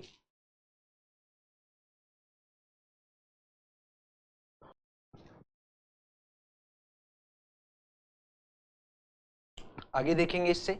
नेक्स्ट आपके पास बच्चे एक NGP, हाँ SNNGP आपको पढ़ना है। NGP का मतलब क्या है सर जी, यहाँ पर नेबरिंग ग्रुप पार्टिसिपेशन, है ना, ऐसा ग्रुप जो सब्स्टिट्यूशन रिएक्शन में ना मदद कर रहा होगा। और क्योंकि मदद कर रहा है SNGP, ये रिएक्शन अगर कंपेयर करें दूसरे SN2 वगैरह से ज्यादा तेज होती है तो रेट से भी क्वेश्चन बन सकता है। SNNGP अगर जहां लग रहा है ना, नेबरिंग ग्रुप पार्टिसिपेशन लग रहा है, ऐसे हो सकता है कि आपसे पूछ लिया जाए कि इनमें से इनका रेट कहां पर ज्यादा है ना, जल्दी कौन हो रही है। तो ध्यान रखना, NGP जो रिएक्शन होती है, नेबरिंग ग्रुप पार्टिसिपेशन वाली जो रिएक्शन होती है ना बच्चे, थोड़ा सा जल्दी होता है ना। भाई हम जल्दी तरक्की कहाँ से पाएंगे ना, मतलब नेबर भी हमारे हेल्प करें, नेबरिंग ग्रुप पार्टिसिपेशन हो। मान लो शादी में बहुत, आपकी शादी है ना आज से कुछ सालों बाद, तो आपकी शादी में अगर आपके नेबर बढ़ चढ़कर, अगर आपने उनका कुछ नहीं बिगाड़ा है, ठीक है, अगर आपने उनका कुछ नहीं बिगाड़ा है तो वो भी बढ़ चढ़कर भाग लेंगे तो शादी का काम जल्दी निपट जाएगा,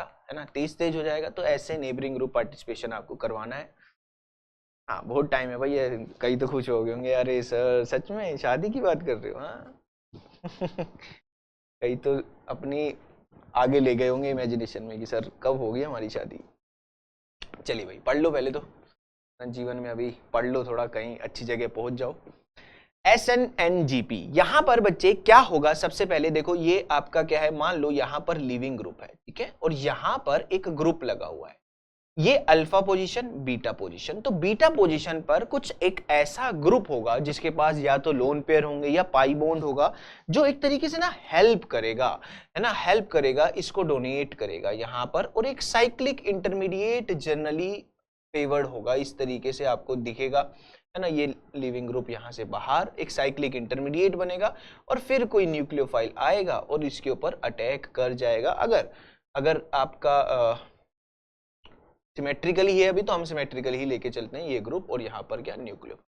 तो ये बेसिकली क्या हुआ, नेबरिंग ग्रुप पार्टिसिपेशन रिएक्शन हुई है। अब नेबरिंग ग्रुप पार्टिसिपेशन रिएक्शन में आप ये ध्यान रखना, बीटा पोजीशन पे ऐसा कुछ ना कुछ आपको दिखेगा, beta position has a group, उसके पास बच्चे क्या होगा, ग्रुप होगा, एक हैज अ ग्रुप विच है, देखो ये रहा बीटा पोजीशन, इसके पास जी लगा हुआ है, विच हैज या तो लोन पेयर उसके पास होंगे या फिर पाई बॉन्ड उसके पास होंगे। ठीक है भाई, कोई समस्या नहीं है, घबराना नहीं है।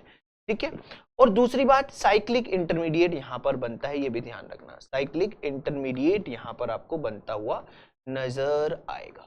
ठीक है भाई, अब सर हम पहचानेंगे कैसे कि ये SN-NGP के थ्रू जा रहा है, ये आपका SN2 के थ्रू जा रहा है, तो यहां पर किस तरीके से हम पहचानेंगे, आइए समझते हैं। आइडेंटिफिकेशन लिखेंगे कि भाई कैसे, किस टाइप का कुछ दिखेगा, है ना, कैसा कैसा सिस्टम दिखेगा। तो बच्चे जनरली जो आपको सिस्टम दिखते हैं वो OTS वाले सिस्टम यहाँ पर दिखते हैं, ओटोसाइलेट जो होते हैं वो सिस्टम यहाँ पर आपको दिखते हैं। वैसे तो मैंने आपको बताया कि भाई बीटा पोजीशन पर आपको एक ऐसा कुछ दिखेगा जिसके पास लोन पेयर वगैरह हो, मगर यहाँ पर जनरली आपके लेवल पे तो ये ध्यान रखना जो आपके बुक में मेंशन है ना, लिविंग ग्रुप, क्लेडन में आपको इसके एग्जांपल मिलते हैं, लिविंग ग्रुप जनरली यहां पर आपको OTS सिस्टम दिखेगा,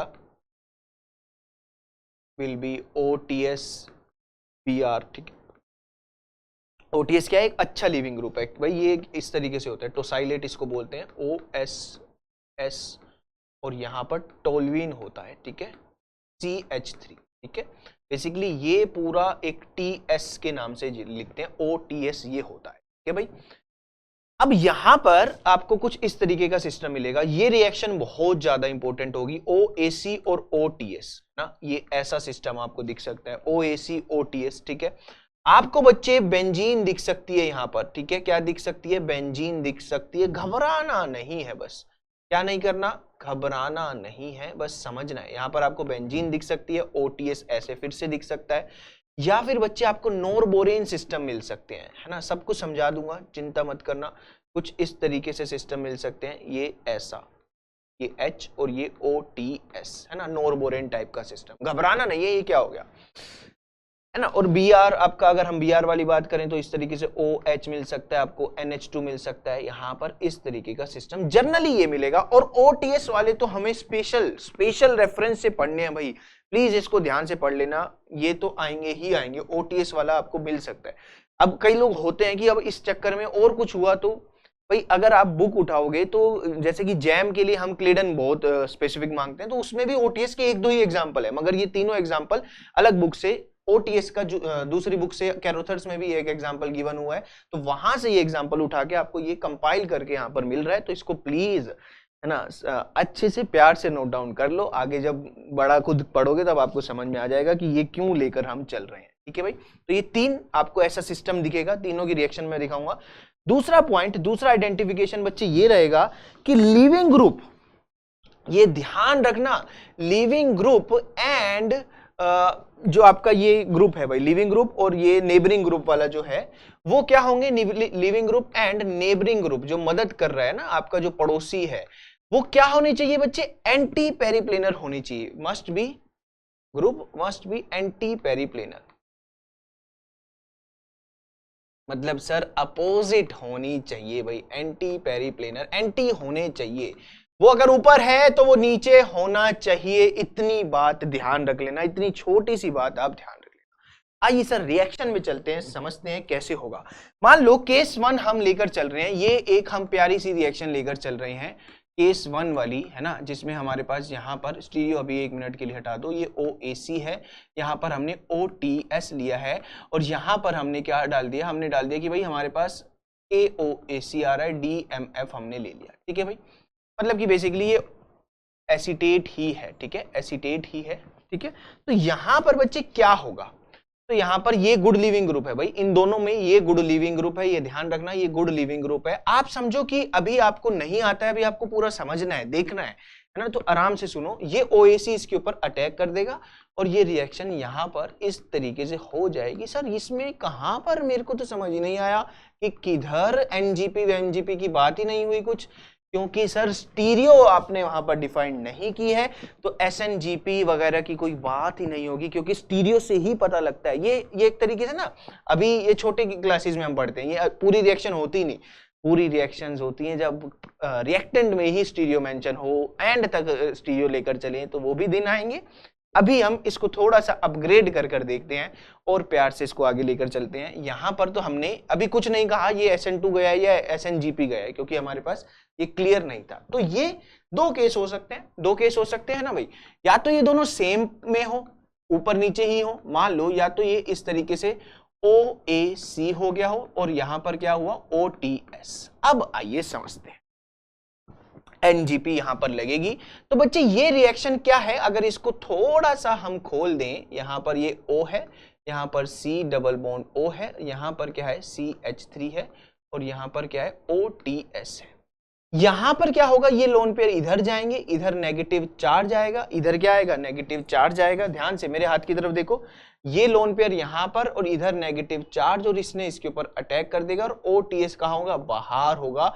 यानी कि एक साइक्लिक इंटरमीडिएट यहां पर बच्चे बनेगा, ये OTS, यहां पर O double bond C O जो इसके साथ जुड़ा हुआ है ना, ये ऊपर ही है, क्योंकि वो ऊपर था, ये ऊपर था, तो ये ऊपर की तरफ ही रिंग दिखेगी, ये ऊपर की तरफ ही दिखेगी। यहां पर क्या CH3, क्लियर है जी। अब आपके पास क्या था, अब आपके पास जो आपने लिया था वो OAC एंड DMF है ना, वो ये आपका अटैक करेगा वापस कहां पर, यहां पर।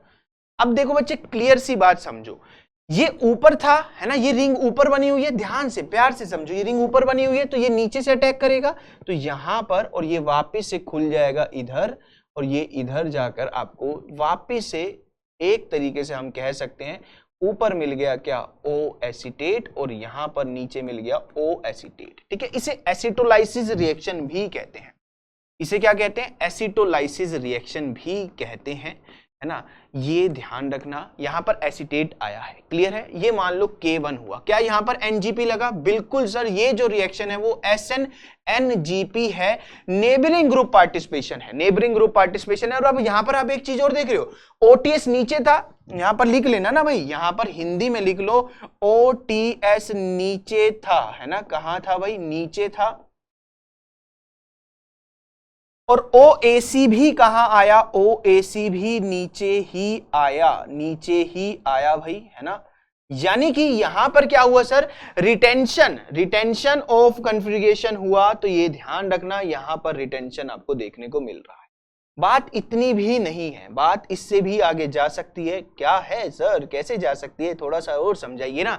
आइए बच्चे समझते हैं, घबराना नहीं है यार, प्लीज घबराना मत। बड़े बड़े शिद्दत से, बड़े मन से, अलग अलग जगह से कंपाइल कर करके है ना आपको दिया जा रहा है सामान, तो प्लीज उसको अच्छे से लिखो, एक एक चीज काम में आएगी, है ना। जैसे कि आप अभी मैं देख रहा हूँ कि जो लोग कंटिन्यू पढ़ रहे थे, जो लोग कंटिन्यू लेक्चर देख रहे थे, है ना, वो बहुत सारे, मेरे को बहुत लोगों के नाम याद है, मेरे को लिटरली नाम याद है। अभी मैं शुरू कर सकता हूँ सबके नाम गाना, है ना, जो लोग कंटिन्यू शुरू से, पहले लेक्चर से मैं उन्हें देख रहा हूँ, पहले लेक्चर पे उनके कमेंट है, हर जगह मैं उनको देख रहा हूँ। और अब वो खुद कह रहे हैं कि सर हाफ, मतलब कि एटलीस्ट जितना भी आप करवा रहे हो तो उससे PYQ लग रहे हैं। तो PYQ आपके लगेंगे, PYQ छोड़ो, PYQ तो लग ही जाएंगे, उसमें तो कोई दिक्कत ही नहीं है। आप सब्जेक्ट सीखोगे, कंपाइल करके सीखोगे, तो बस आपको ना बने रहना है। बीच में किसी भी लेक्चर में थोड़ी चीज मुश्किल भी आती है, किसी भी लेक्चर में आसान भी आती है। हमें सब कुछ पढ़ना है यार, बिल्कुल पढ़ना है, ठीक है। तो सारी चीजें आप देखना। दोबारा एक बार बता देता हूं, यहां पर भाई OAC ऊपर था, ये OAC एक तरीके से नेबरिंग ग्रुप की तरह हेल्प कर रहा है, क्योंकि ये ऊपर था तो जो साइक्लिक रिंग हमारी बनी वो ऊपर ही बनी, है ना। ये इसने अपने लोन पेयर, अपने ही ऑक्सीजन ने इधर अटैक किया, OTS बाहर, साइक्लिक रिंग ऊपर बन गई। ये मेरा हाथ है, इसके ऊपर एक रिंग है। अब कोई OTS अगर कुछ आ रहा है तो ऊपर से तो आएगा ही नहीं, वो मतलब कि कोई OAC एसीटेट आ रहा है वो ऊपर से तो आएगा ही नहीं, नीचे से आएगा। तो वो नीचे से आया और आपको इस तरीके से नीचे मिला। तो अब यहां पर मत कहना सर ये ऊपर था ये नीचे हो गया, ये तो इन्वर्जन हुआ, नहीं, हम इसका कंपैरिजन इसके साथ देख रहे हैं, OTS नीचे OAC नीचे।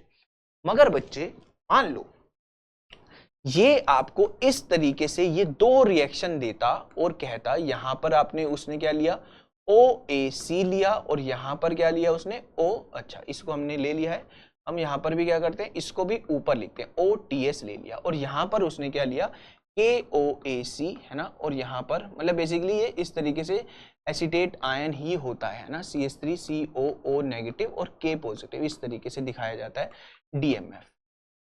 हाँ जी भाई, तो यहां पर क्या होगा सर, ये दोनों तो ऊपर है, यहां पर अगर ये दोनों ऊपर है तो यहां पर कोई भी NGP नहीं लगेगी, नो SN-NGP है ना।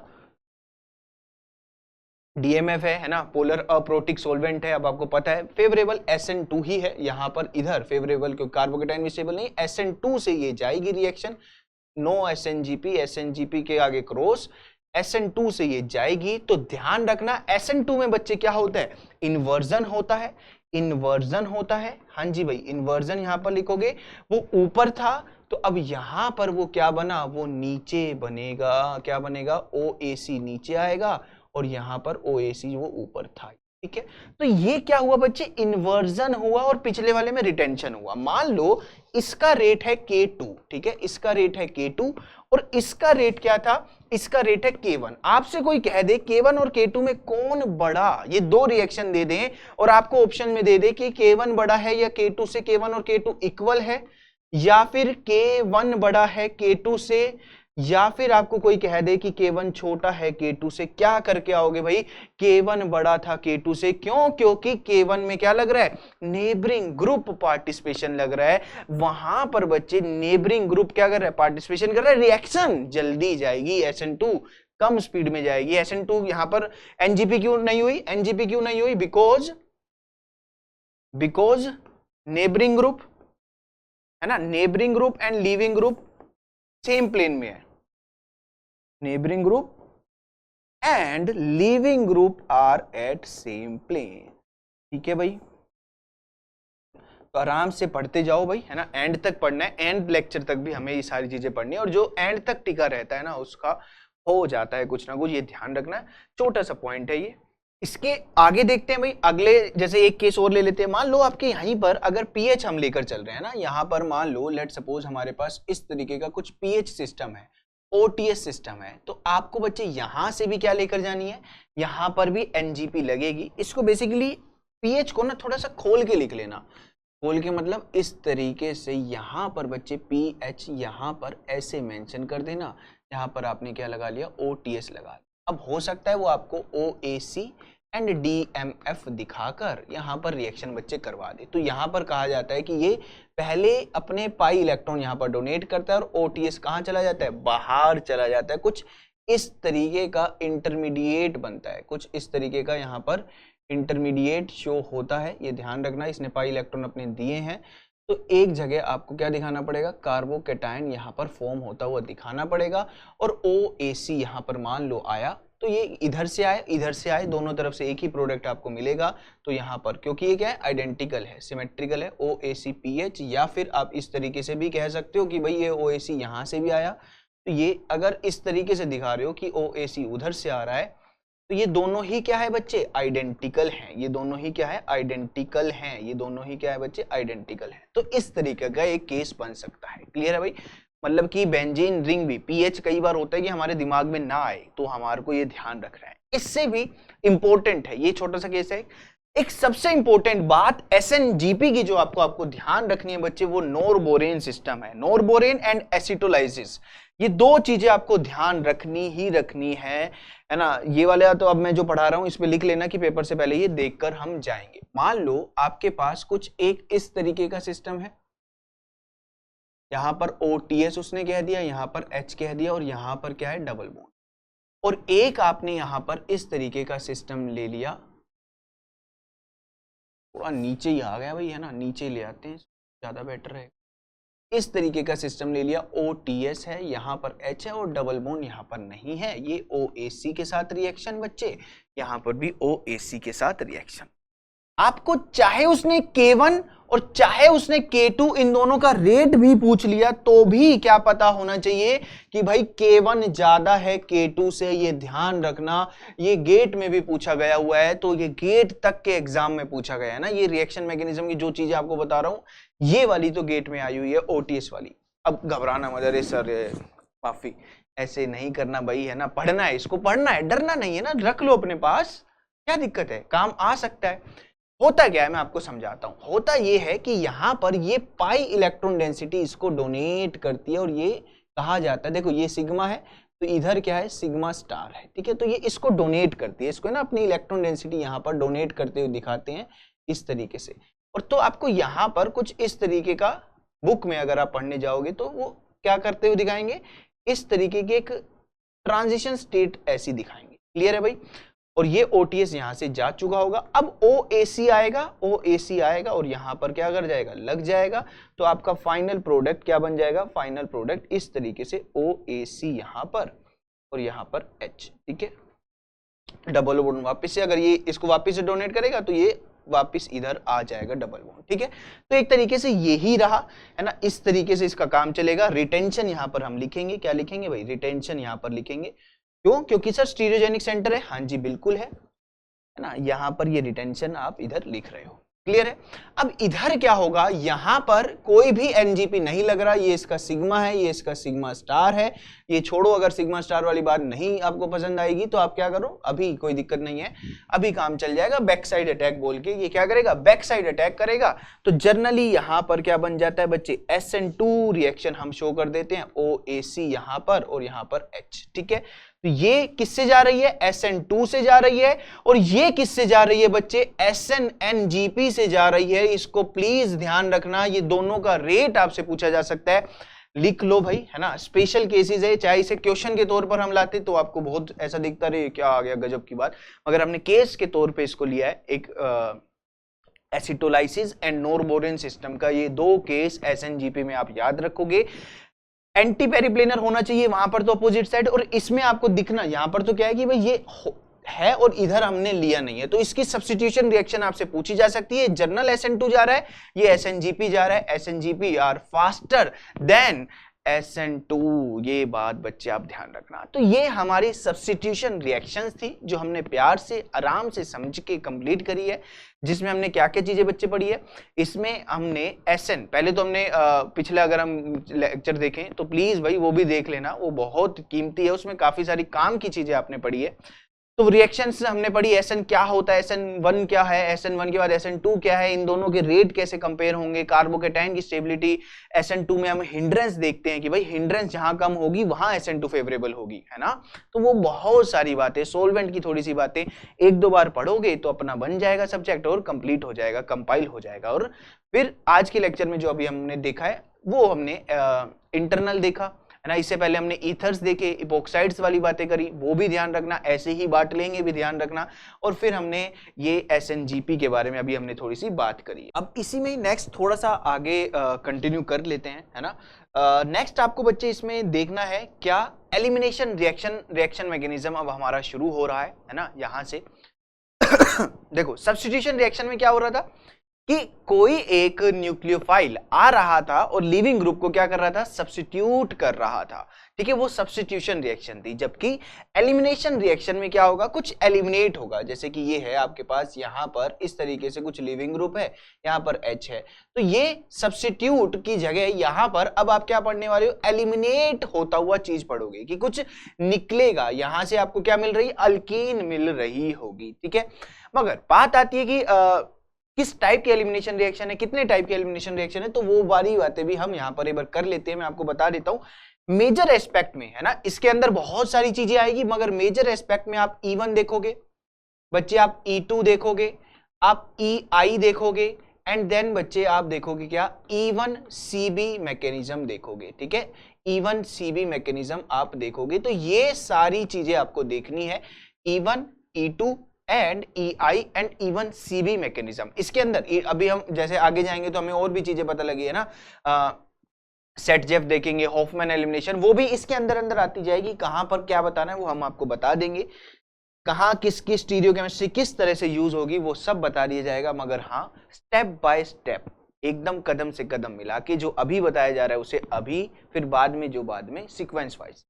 E1 में बच्चे क्या होता है जनरली, जैसे कि मान लो आपके पास कुछ इस तरीके का लिविंग ग्रुप है, ठीक है, और यहां पर आपका कोई हाइड्रोजन है, ठीक है। यहां पर सबसे पहले क्या होता है बच्चे, ये लिविंग ग्रुप जाता है और यहां पर आपका एक इंटरमीडिएट है ना, कुछ तो यहां पर होगा, इंटरमीडिएट जनरेट होता है, ठीक है।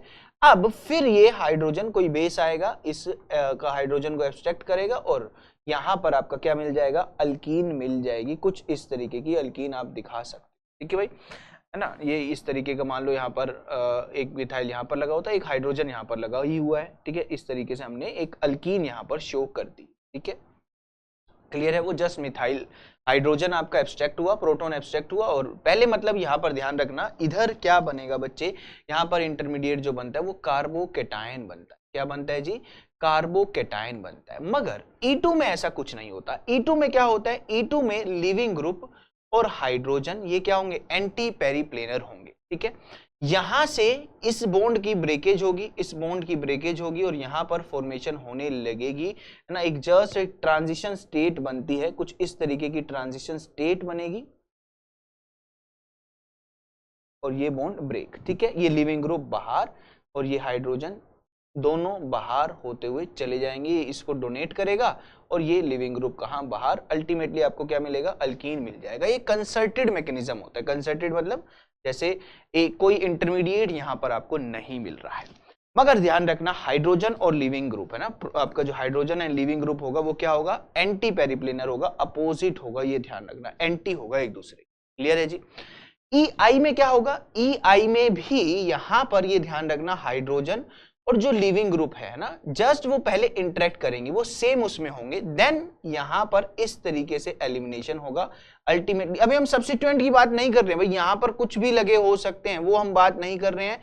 हम जनरल आइडिया ले रहे हैं कि EI में क्या होगा, लिविंग ग्रुप और हाइड्रोजन एक साइड होंगे, यहां पर हाइड्रोजन और लिविंग ग्रुप अपोजिट होंगे, एक दूसरे के अपोजिट होंगे, और इधर हम बात कर रहे हैं कि कार्बोकेटायन बनेगा। यहां पर क्या होगा, यहां पर इस तरीके का कुछ, मान लो आपके पास ये लिविंग ग्रुप है, यहां पर आपके पास ये हाइड्रोजन है, तो एक इलेक्ट्रॉन विड्रॉइंग ग्रुप आपको दिखेगा और साथ में यहां पर पहले बेस होगा, ठीक है। बेस क्या करेगा, इस प्रोटॉन को बच्चे एब्स्ट्रैक्ट करेगा, इस प्रोटॉन को एब्स्ट्रैक्ट करेगा और यहां पर इलेक्ट्रॉन विड्रॉइंग ग्रुप कोई NO2 या कोई भी कार्बोनिल इस तरीके से लगे हुए दिखेंगे और इंटरमीडिएट जनरेट होगा कार्बो एनायन, और यहां से ये लिविंग ग्रुप क्या होगा, बाहर चला जाएगा, कुछ इस तरीके से।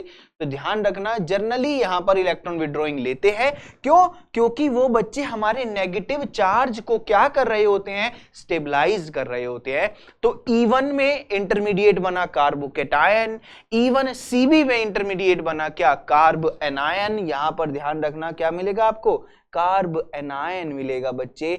जबकि ये दोनों कंसर्टेड मैकेनिज्म होते हैं, कंसर्टेड वन स्टेप में दिखाए जाते हैं, कोई इंटरमीडिएट इन दोनों में नहीं दिखाई जाती, E2 और EI में। जबकि E1 और E1 CB में आपको क्या दिखाया जाएगा, आपका एनायन और केटायन। यहां पर E1 में क्या बनाया जाएगा, कार्बोकेटायन, और उधर क्या बनाया जाएगा, कार्ब एनायन। तो इस तरीके से हमने ये किया है, इसको साफ साफ थोड़ा सा लिख लो। अभी सब्स्टिट्यूएंट हम नहीं लगा रहे हैं, जनरल जस्ट मैं आपको आइडिया देना चाह रहा था और आई होप आपने आइडिया ले लिया होगा।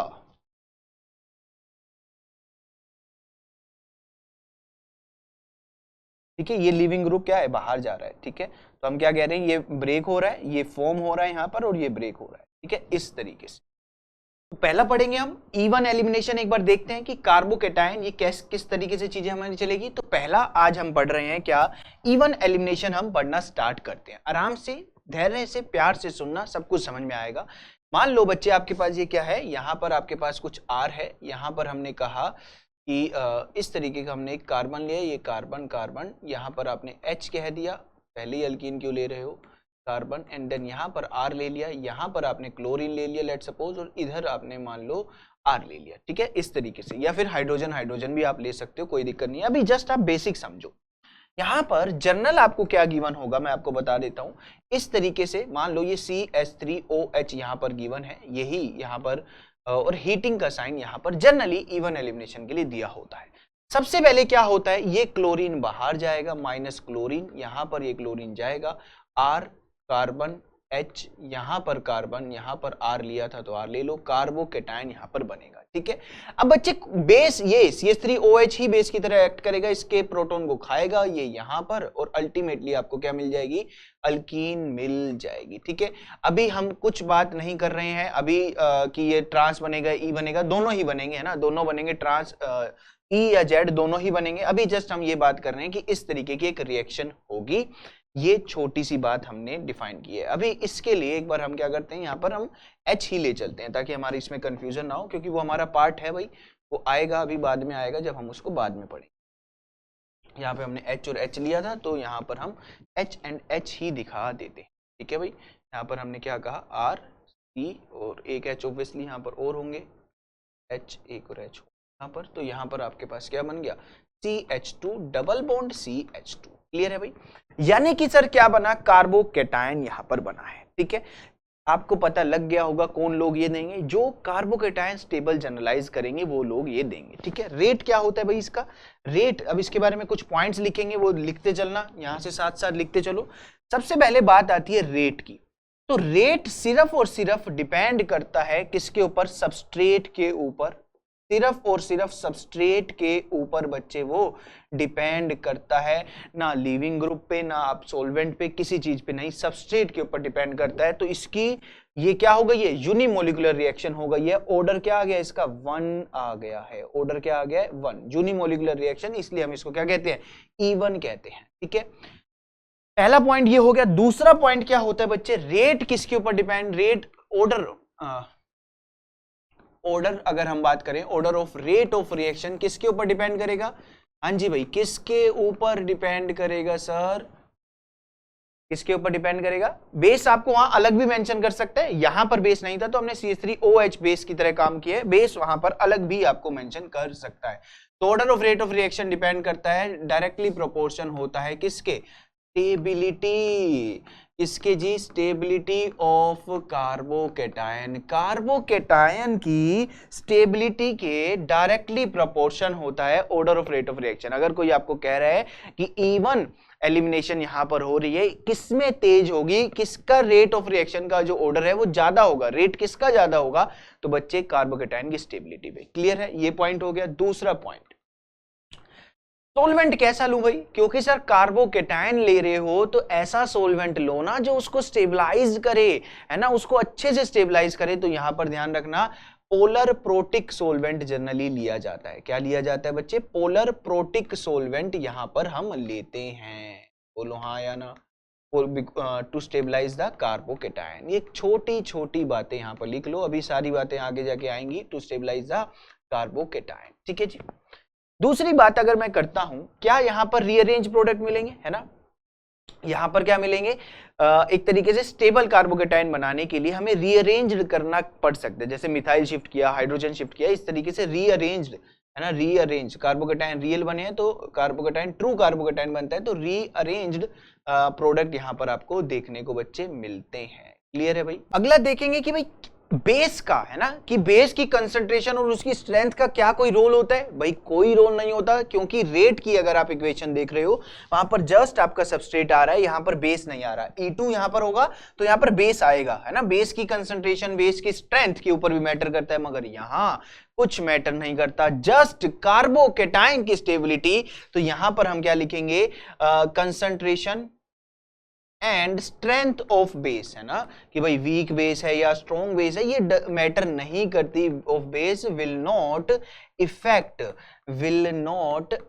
द क्या, will not effect the rate of reaction. ठीक है जी, ये छोटी सी प्यारी सी बात आपको और समझ में आ गई।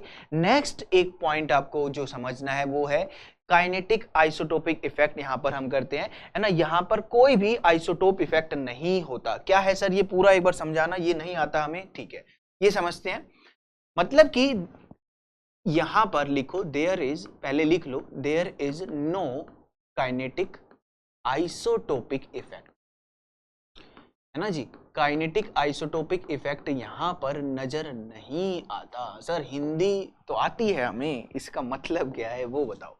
देखो बच्चे, यहां पर मान लो आपके पास एक बार हमने हाइड्रोजन लिया हो, ठीक है, और एक बार एक इजी सिस्टम में हमने यहाँ पर हाइड्रोजन की जगह ड्यूटेरियम ले लिया हो, आइसोटोप है इसका। अब आपको कोई कहे कि रेट किसका ज्यादा होगा, तो रेट इक्वल होगा। यहां से इसको आगे लेकर गए हम, है ना, इसको मान लो हम आगे लेकर गए, है ना, इसको हम यहां से आगे लेकर गए, तो यहां से रेट किसका ज्यादा होगा। तो बच्चे HCHCD बॉन्ड का टूटना तो हमारे रेट के ऊपर इफेक्ट ही नहीं करता ना, इसीलिए इन दोनों का ही रेट, ये K1 और ये K2, ये क्या होंगे, इक्वल होंगे। क्यों? क्योंकि इसकी ब्रेकिंग हमारा रेट को इफेक्ट ही नहीं कर रहा। यहां से ये निकलना और कार्बोकेटाइन की स्टेबिलिटी का बनना हमारे रेट को इफेक्ट करता है। अगर आपसे मान लो 3 रिएक्शन दे दी, जहां कार्बोकेटाइन स्टेबल बन रहा है ज्यादा, वहां पर आपका इवन होगा, मतलब रेट इवन का ज्यादा होगा। तो यहां पर आप लिख लेना सेम रेट होगा, बिकॉज लिखा है ना नो काइनेटिक आइसोटोप इफेक्ट, मतलब कि रेट के ऊपर कोई भी आइसोटोप का इफेक्ट नहीं है। हाइड्रोजन हो या ड्यूटेरियम हो, कोई दिक्कत नहीं है, because bond breaking of CH and CD will not effect the rate, वो रेट को इफेक्ट नहीं करेंगे। बोलो जी हाँ या ना, क्लियर है। तो सर रेट को कौन इफेक्ट करेगा, रेट कैसे पता लगेगा किसका ज्यादा और किसका कम। अगर रेट की बात करें, किसका कम है किसका ज्यादा है, वो कैसे पता लगेगा, आइए समझते हैं। यहां पर अगर हम रेट ऑफ इवन के बारे में हम बात करते हैं, मान लो मैंने ये रिएक्शन ली, ठीक है, मैंने ये रिएक्शन ली इस तरीके से, यहां पर आपको एक Cl डोनेट किया हुआ दिखेगा, ठीक है, और एक मैंने यहां पर इस तरीके का रिएक्शन लिया, है ना, यहां पर Cl लगा दिया। आपसे कहा कि ये दोनों इवन जा रहे हैं, है ना, ये इवन गया, ये भी इवन गया। अभी जस्ट समझ रहे हैं कि रेट किसका ज्यादा होगा, कोई मुझे बताएगा किसका रेट ज्यादा होगा। भाई सर सीधी सी बात है, यहां पर कार्बोकेटाइन, यहां पर क्या है, हाइड्रोजन है, और यहां पर क्या बन गया, कार्बोकेटाइन बन गया। जबकि यहां पर क्या बना, ये इस तरीके से कार्बोकेटाइन यहां पर जनरेट हुआ, और यहां पर तो एक मिथाइल है और यहां पर हाइड्रोजन है। तो कौन ज्यादा स्टेबल है भाई, यहां पर ये 3 अल्फा हाइड्रोजन है, इधर CH3 है, इधर 3 अल्फा हाइड्रोजन है बच्चे, 6 अल्फा हाइड्रोजन का स्टेबलाइजेशन वेक्टर है। तो यहां पर 6 अल्फा हाइड्रोजन का हाइपर कंजुगेशन लग रहा है, और यहां पर कितने का लग रहा है, 3 अल्फा हाइड्रोजन का। तो यहां पर क्या मिलेगा, 3 अल्फा हाइड्रोजन का हाइपर कंजुगेशन है। तो बच्चे किसका रेट ज्यादा होगा, ये K1 अगर है और ये K2 है, तो K1 ज्यादा होगा यहां से K2 से। क्यों? क्योंकि यहां पर कार्बोकेटाइन क्या है, स्टेबल है, स्टेबल कार्बोकेटाइन, ठीक है भाई, स्टेबल कार्बोकेटाइन। बोलो हाँ या ना, कोई दिक्कत। कार्बोकेटाइन की स्टेबिलिटी का पॉइंट समझ में आया। ये कार्बोकेटाइन स्टेबल है, तो हमने कहा कि इसका रेट ज्यादा होगा। क्लियर है भाई। अब यहीं से आगे आपको कोई कहे कि इनका प्रोडक्ट बनाओ, तो बच्चे प्रोडक्ट अगर आप बनाओगे, तो मैंने कहा यहां से तो कैसे बन जाएगा, ये इधर गया H बेस आएगा, इस प्रोटॉन को एब्स्ट्रैक्ट करेगा, और यहां से आपका अल्कीन, इस तरीके की अल्कीन बन जाएगी। ठीक है भाई, क्लियर है। इसका क्या प्रोडक्ट बनाओगे, क्या यहीं से, क्या आप ऐसा करने वाले हो कि इधर से H यहां पर दे दोगे, नहीं भाई, कहा है कि रीअरेंज करना पड़ेगा, कार्बोकेटाइन स्टेबल बनाना पड़ेगा। ये प्रोटॉन यहां जाएगा, है ना, ये 1,2 हाइड्राइड शिफ्ट होगा, और कार्बोकेटाइन अब यहां पर इस तरीके से जनरेट होगा, और प्रोडक्ट क्या मिलेगा आपको, प्रोडक्ट यहां पर एक हाइड्रोजन पहले से भी है, वो भी लिख के चल लो, कोई दिक्कत नहीं है। प्रोडक्ट आपको ये मिलेगा इस तरीके से, यानी कि सर प्रोडक्ट तो सेम ही मिल रहा है। हाँ जी, प्रोडक्ट सेम मिल रहा है, मगर यहां पर क्या हुआ है, हाइड्राइड शिफ्ट हुआ है ना, 1,2 हाइड्राइड शिफ्ट हुआ है, क्योंकि हमें कार्बोकेटाइन स्टेबल बनाना है। यानी कि जो इसका अगर मेजर प्रोडक्ट बनेगा, इस रिएक्शन का अगर मेजर प्रोडक्ट बनेगा, तो वो क्या बनेगा, एक स्टेबल कार्बोकेटाइन से ही बनेगा। तो पहले आपको इससे नहीं बना के आना, इसका स्टेबल कार्बोकेटाइन बना के आना। ये दोनों अलग अलग रिएक्शन है भाई, इसका प्रोडक्ट ये बन गया, इसका प्रोडक्ट ये बना है, मेजर प्रोडक्ट इसका ये बना है। ये यहां पर क्या हुआ है, 1,2 हाइड्राइड शिफ्ट हुआ है। बोलो हाँ या ना, कोई दिक्कत, कोई समस्या है तो बताइए, समझ में आया। ठीक है भाई, तो ये रेट की बात है। अगर रेट आपसे कोई पूछ रहा है, रेट अगर आपसे कोई पूछ रहा है, तो आपको जस्ट ये देखना है कि पहला कार्बोकेटाइन किसका स्टेबल है। हाँ, आखिर में जब प्रोडक्ट उस रिएक्शन का बनाओगे तो उसके स्टेबल कार्बोकेटाइन से बनाओगे। मगर पहला अगर आपसे 2-3 रिएक्शन आपको दे दी और ये पूछा जाए इनमें से कौन ज्यादा अच्छा रेट देगा, मान लो एक और कुछ यहां पर ले लिया होता, एक चीज और ले ली होती, यहां पर इस तरीके से ले लिया होता, यहाँ पर दोनों ही हाइड्रोजन होते और यहाँ पर क्या होता, Cl होता, तो इसका रेट तो सबसे कम होता। यहाँ K3 हो गया तो K1 सबसे ज्यादा होता, K2 एंड देन K3।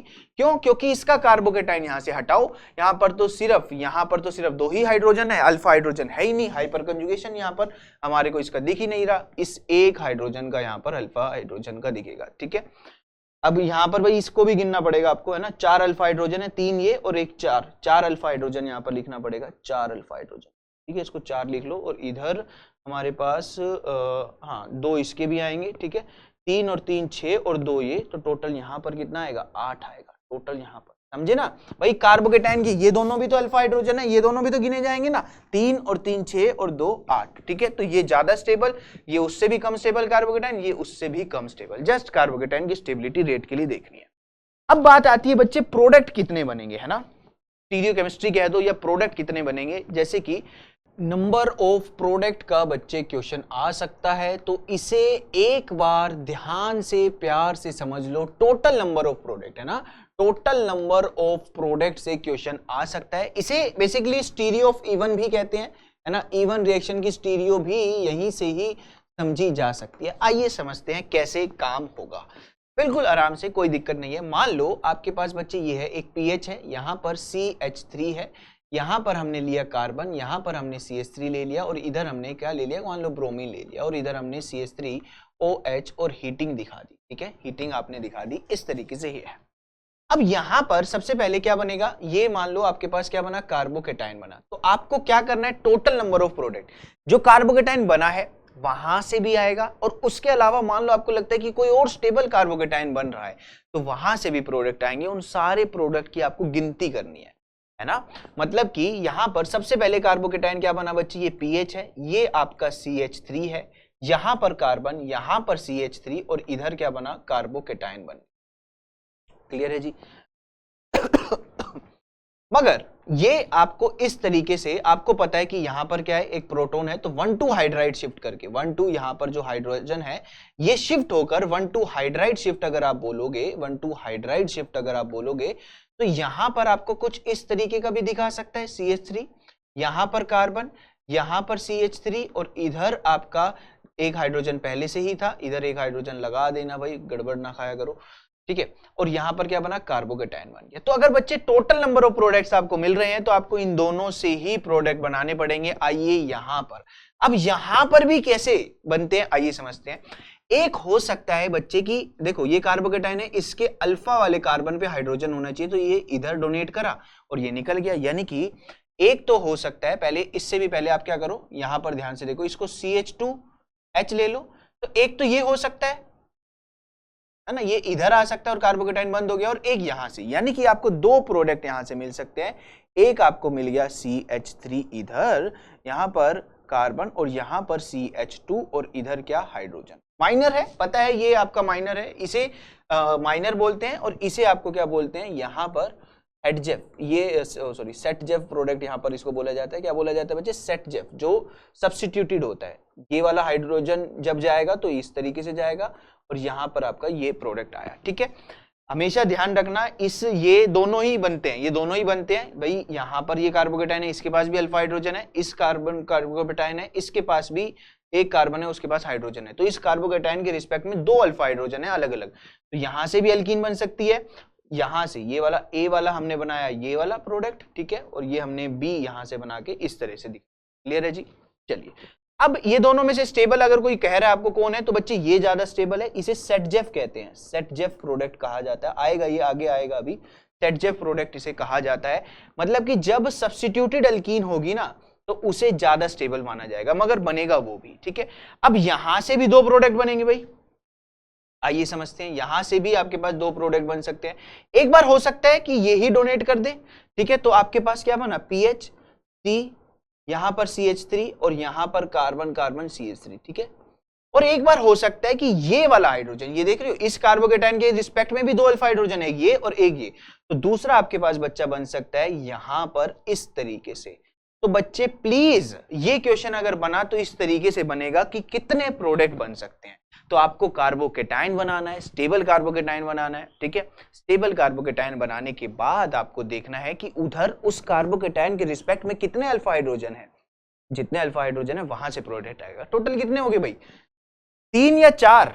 आइए सर गिनती करते हैं। ये एक, ये यूनिक है, ये आपका सेकंड है, ये दोनों सेम लग रहे हैं, ये दोनों सेम लग रहे हैं, इसको हमने सेकंड कह दिया, ये दोनों सेम है, सेकंड है, और ये आपका क्या हो गया, थर्ड हो गया। मगर बच्चे देखो, जब आपकी यहां पर चांसेस हो, यहां पर आपके पास क्या बनेगा, एक तो इसको ABCD लिखते हैं ना, यहां पर हम क्या लिखते हैं, यहां पर हमने इसका नाम दे दिया क्या, A, इसका नाम दे दिया हमने क्या, B, इसका नाम भी हमने B दिया और इसका नाम C दिया। मगर एक चीज ध्यान रखना, B तो हमारा मिट गया है सर। अरे कैसे मिट गया, B वाला 2 फॉर्म में रह सकता है ना। तो टोटल अगर आपसे प्रोडक्ट पूछ रहा है तो टोटल एक तो A हो गया, ठीक है। B वाला अगर हम बात करें तो B वाला इस तरीके से भी रह सकता है, CH3, और B वाला बच्चे इस तरीके से भी रह सकता है, CH3। यानी कि B फॉर्म 2 फॉर्म में रह सकती है, B वाली 2 फॉर्म में रह सकती है। एक बार तो वो क्या रह सकता है, E रह सकता है, और एक बार क्या रह सकता है, Z रह सकता है। तो ये वाली B ही फॉर्म है, ये B फॉर्म है, और C वाली फॉर्म अब यहां पर मतलब कि इनके ज्योमेट्रिकल आइसोमेरिज्म, ये दोनों ज्योमेट्रिकल आइसोमर शो कर रहे हैं, है ना। ये E हो गया, ये Z हो गया। मगर यहां पर अगर हम बात करें CH3 और यहां पर कार्बन है, यहां पर क्या हुआ आपका C था ना, इस तरीके से CH2 हमने लिया था, और यहां पर हमने क्या लिया था, देख लो ना, यहां पर इसका, अच्छा इसका अल्कीन यहां पर है, इसका अल्कीन हमारे पास यहां है CH3 CH2, और इसका हमारे पास कहां है अल्कीन, CH3, और यहां पर क्या हो गया, डबल बॉन्ड। अब बच्चे ये ज्योमेट्रिकल आइसोमर शो नहीं करेगा। ज्योमेट्रिकल आइसोमर शो करने के लिए क्या जरूरत होता है, आपके पास कार्बन पे, इस कार्बन सेंटर पे अलग अलग चीजें हो, जैसे पीएच है और यहां पर CH3 है, दोनों पे ही CH2 हो गया तो वो ज्योमेट्रिकल नहीं शो करेगा। तो यहां पर टोटल कितने प्रोडक्ट आएंगे, 4 आएंगे भाई। टोटल प्रोडक्ट बच्चे कितने आएंगे, 4 आएंगे, ये ध्यान रखना। एक होगा A, एक होगा B जो E फॉर्म में होगा, एक होगा B जो Z फॉर्म में होगा, और एक होगा C, ठीक है। तो टोटल आपके पास 4 प्रोडक्ट आएंगे, ध्यान रखना। कैसे करना है, आराम से, घबराना बिल्कुल नहीं है, घबराना बिल्कुल नहीं है, बस आपको सिस्टमेटिक चलना है। यहां पर ध्यान रखना, यहां पर आपने सबसे पहले क्या लिया, कार्बोकेटाइन स्टेबल ढूंढा, कार्बोकेटाइन पहले जो कार्बोकेटाइन वो, उसके बाद स्टेबल कार्बोकेटाइन, दोनों से प्रोडक्ट जाएंगे और उसके रिस्पेक्ट में अल्फा हाइड्रोजन। फिर देख लेना कोई सेम तो नहीं बन रहा, सेम, ये दोनों सेम है तो इन दोनों को बी बी के नाम से रिस्पेक्ट में कर दिया। हो सकता है ये इस तरफ से जाए, स्टीरियो भी यहां पर इन्वॉल्व करवा दी हमने कि ये नीचे चला जाए, है ना, और एक बार ऊपर रह जाए। मगर यहां पर तो आपका क्या है, CH2 है, तो इधर ज्योमेट्रिकल आइसोमेरिज्म के चांस नहीं है। इसमें हो सकता है सिंपल भी आ जाए, जैसे मान लो, जरूरी नहीं है दोनों कार्बोकेटाइन, 2 कार्बोकेटाइन बनने की चांसेस हो। जैसे कि हमारे पास, मान लो हमारे पास ये था, ठीक है, यहां पर हमने लिया PH, यहां पर हमने ले लिया CH3, यहां पर मान लो PH ले लेते हैं, यहां पर CH3 ले लेते हैं, ठीक है, और इधर हमने ले लिया क्या, ब्रोमीन, और यहां पर क्या है, हाइड्रोजन, ठीक है। यहां पर आपने हाइड्रोजन ले लिया, यहां पर आप इसको CH3OH आपने डाला है, ठीक है, या C2H5OH डाल दो, हीट कर दिया आपने, ठीक है भाई। यहां पर अब बच्चे कार्बोकेटाइन कहीं पर भी बना लो, CH3PH, यहां पर PH, और यहां पर क्या, CH3, और यहां पर क्या, H, यहां पर ये कार्बोकेटाइन है।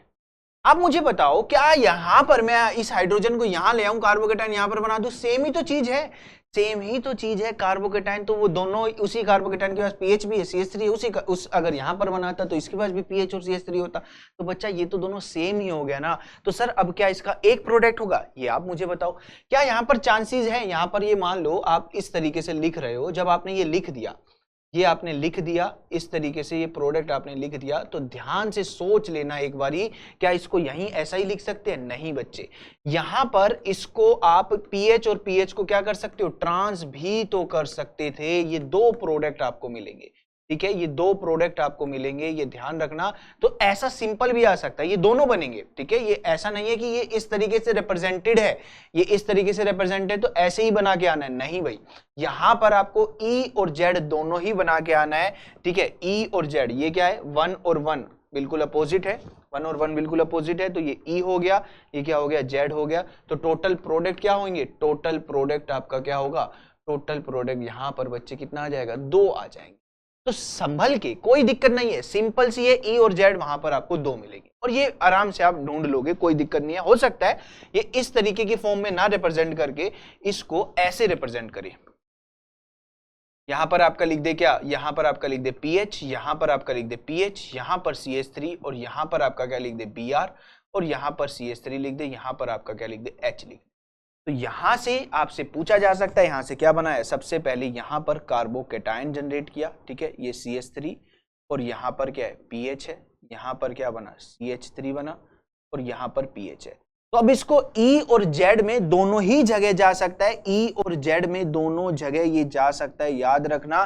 तो यहां पर आपको ई और जेड दोनों मिलते हैं, इधर इन केसेस में आपको ई और जेड दोनों बच्चा मिलेंगे, ध्यान रखना। हाँ, जब E2 पढ़ोगे ना तो वहां पर या तो E मिलेगा या Z मिलेगा, उसकी स्टीरियो और भी मजेदार होगी, उसमें तो आपको वेज डैश वगैरह कंफर्मेशन वगैरह मजे से हम समझेंगे, कोई दिक्कत नहीं है, बहुत आराम से वहां तक हम पहुंचेंगे, प्यार प्यार से वहां भी समझेंगे। यहां पर ध्यान रखना, इस कार्बोकेटायन के बनाने के बाद अगर यहां पर चांसेस होता कोई और स्टेबल बनाने के बाद तो हम उसका भी बनाते प्रोडक्ट, मगर क्योंकि दूसरा कार्बोकेटायन कुछ भी बना लोगे तो वो सेम ही बनेगा, तो हमें इसे रीअरेंज करने की जरूरत ही नहीं है, हम इसी कार्बोकेटायन से ई या जेड बनाएंगे। क्लियर है?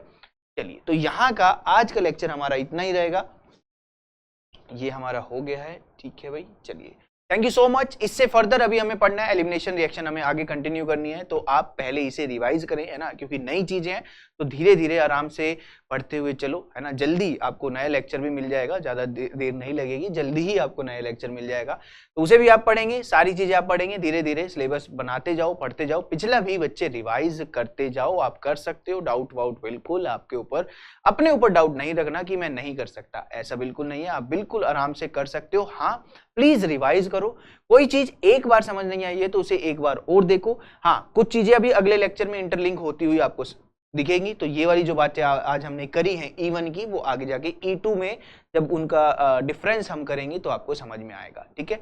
अभी के लिए इतना ही, थैंक यू सो मच। अपना प्लीज प्लीज प्लीज ध्यान रखिए, स्वस्थ रहिए और प्लीज पढ़ते रहिए। Take care.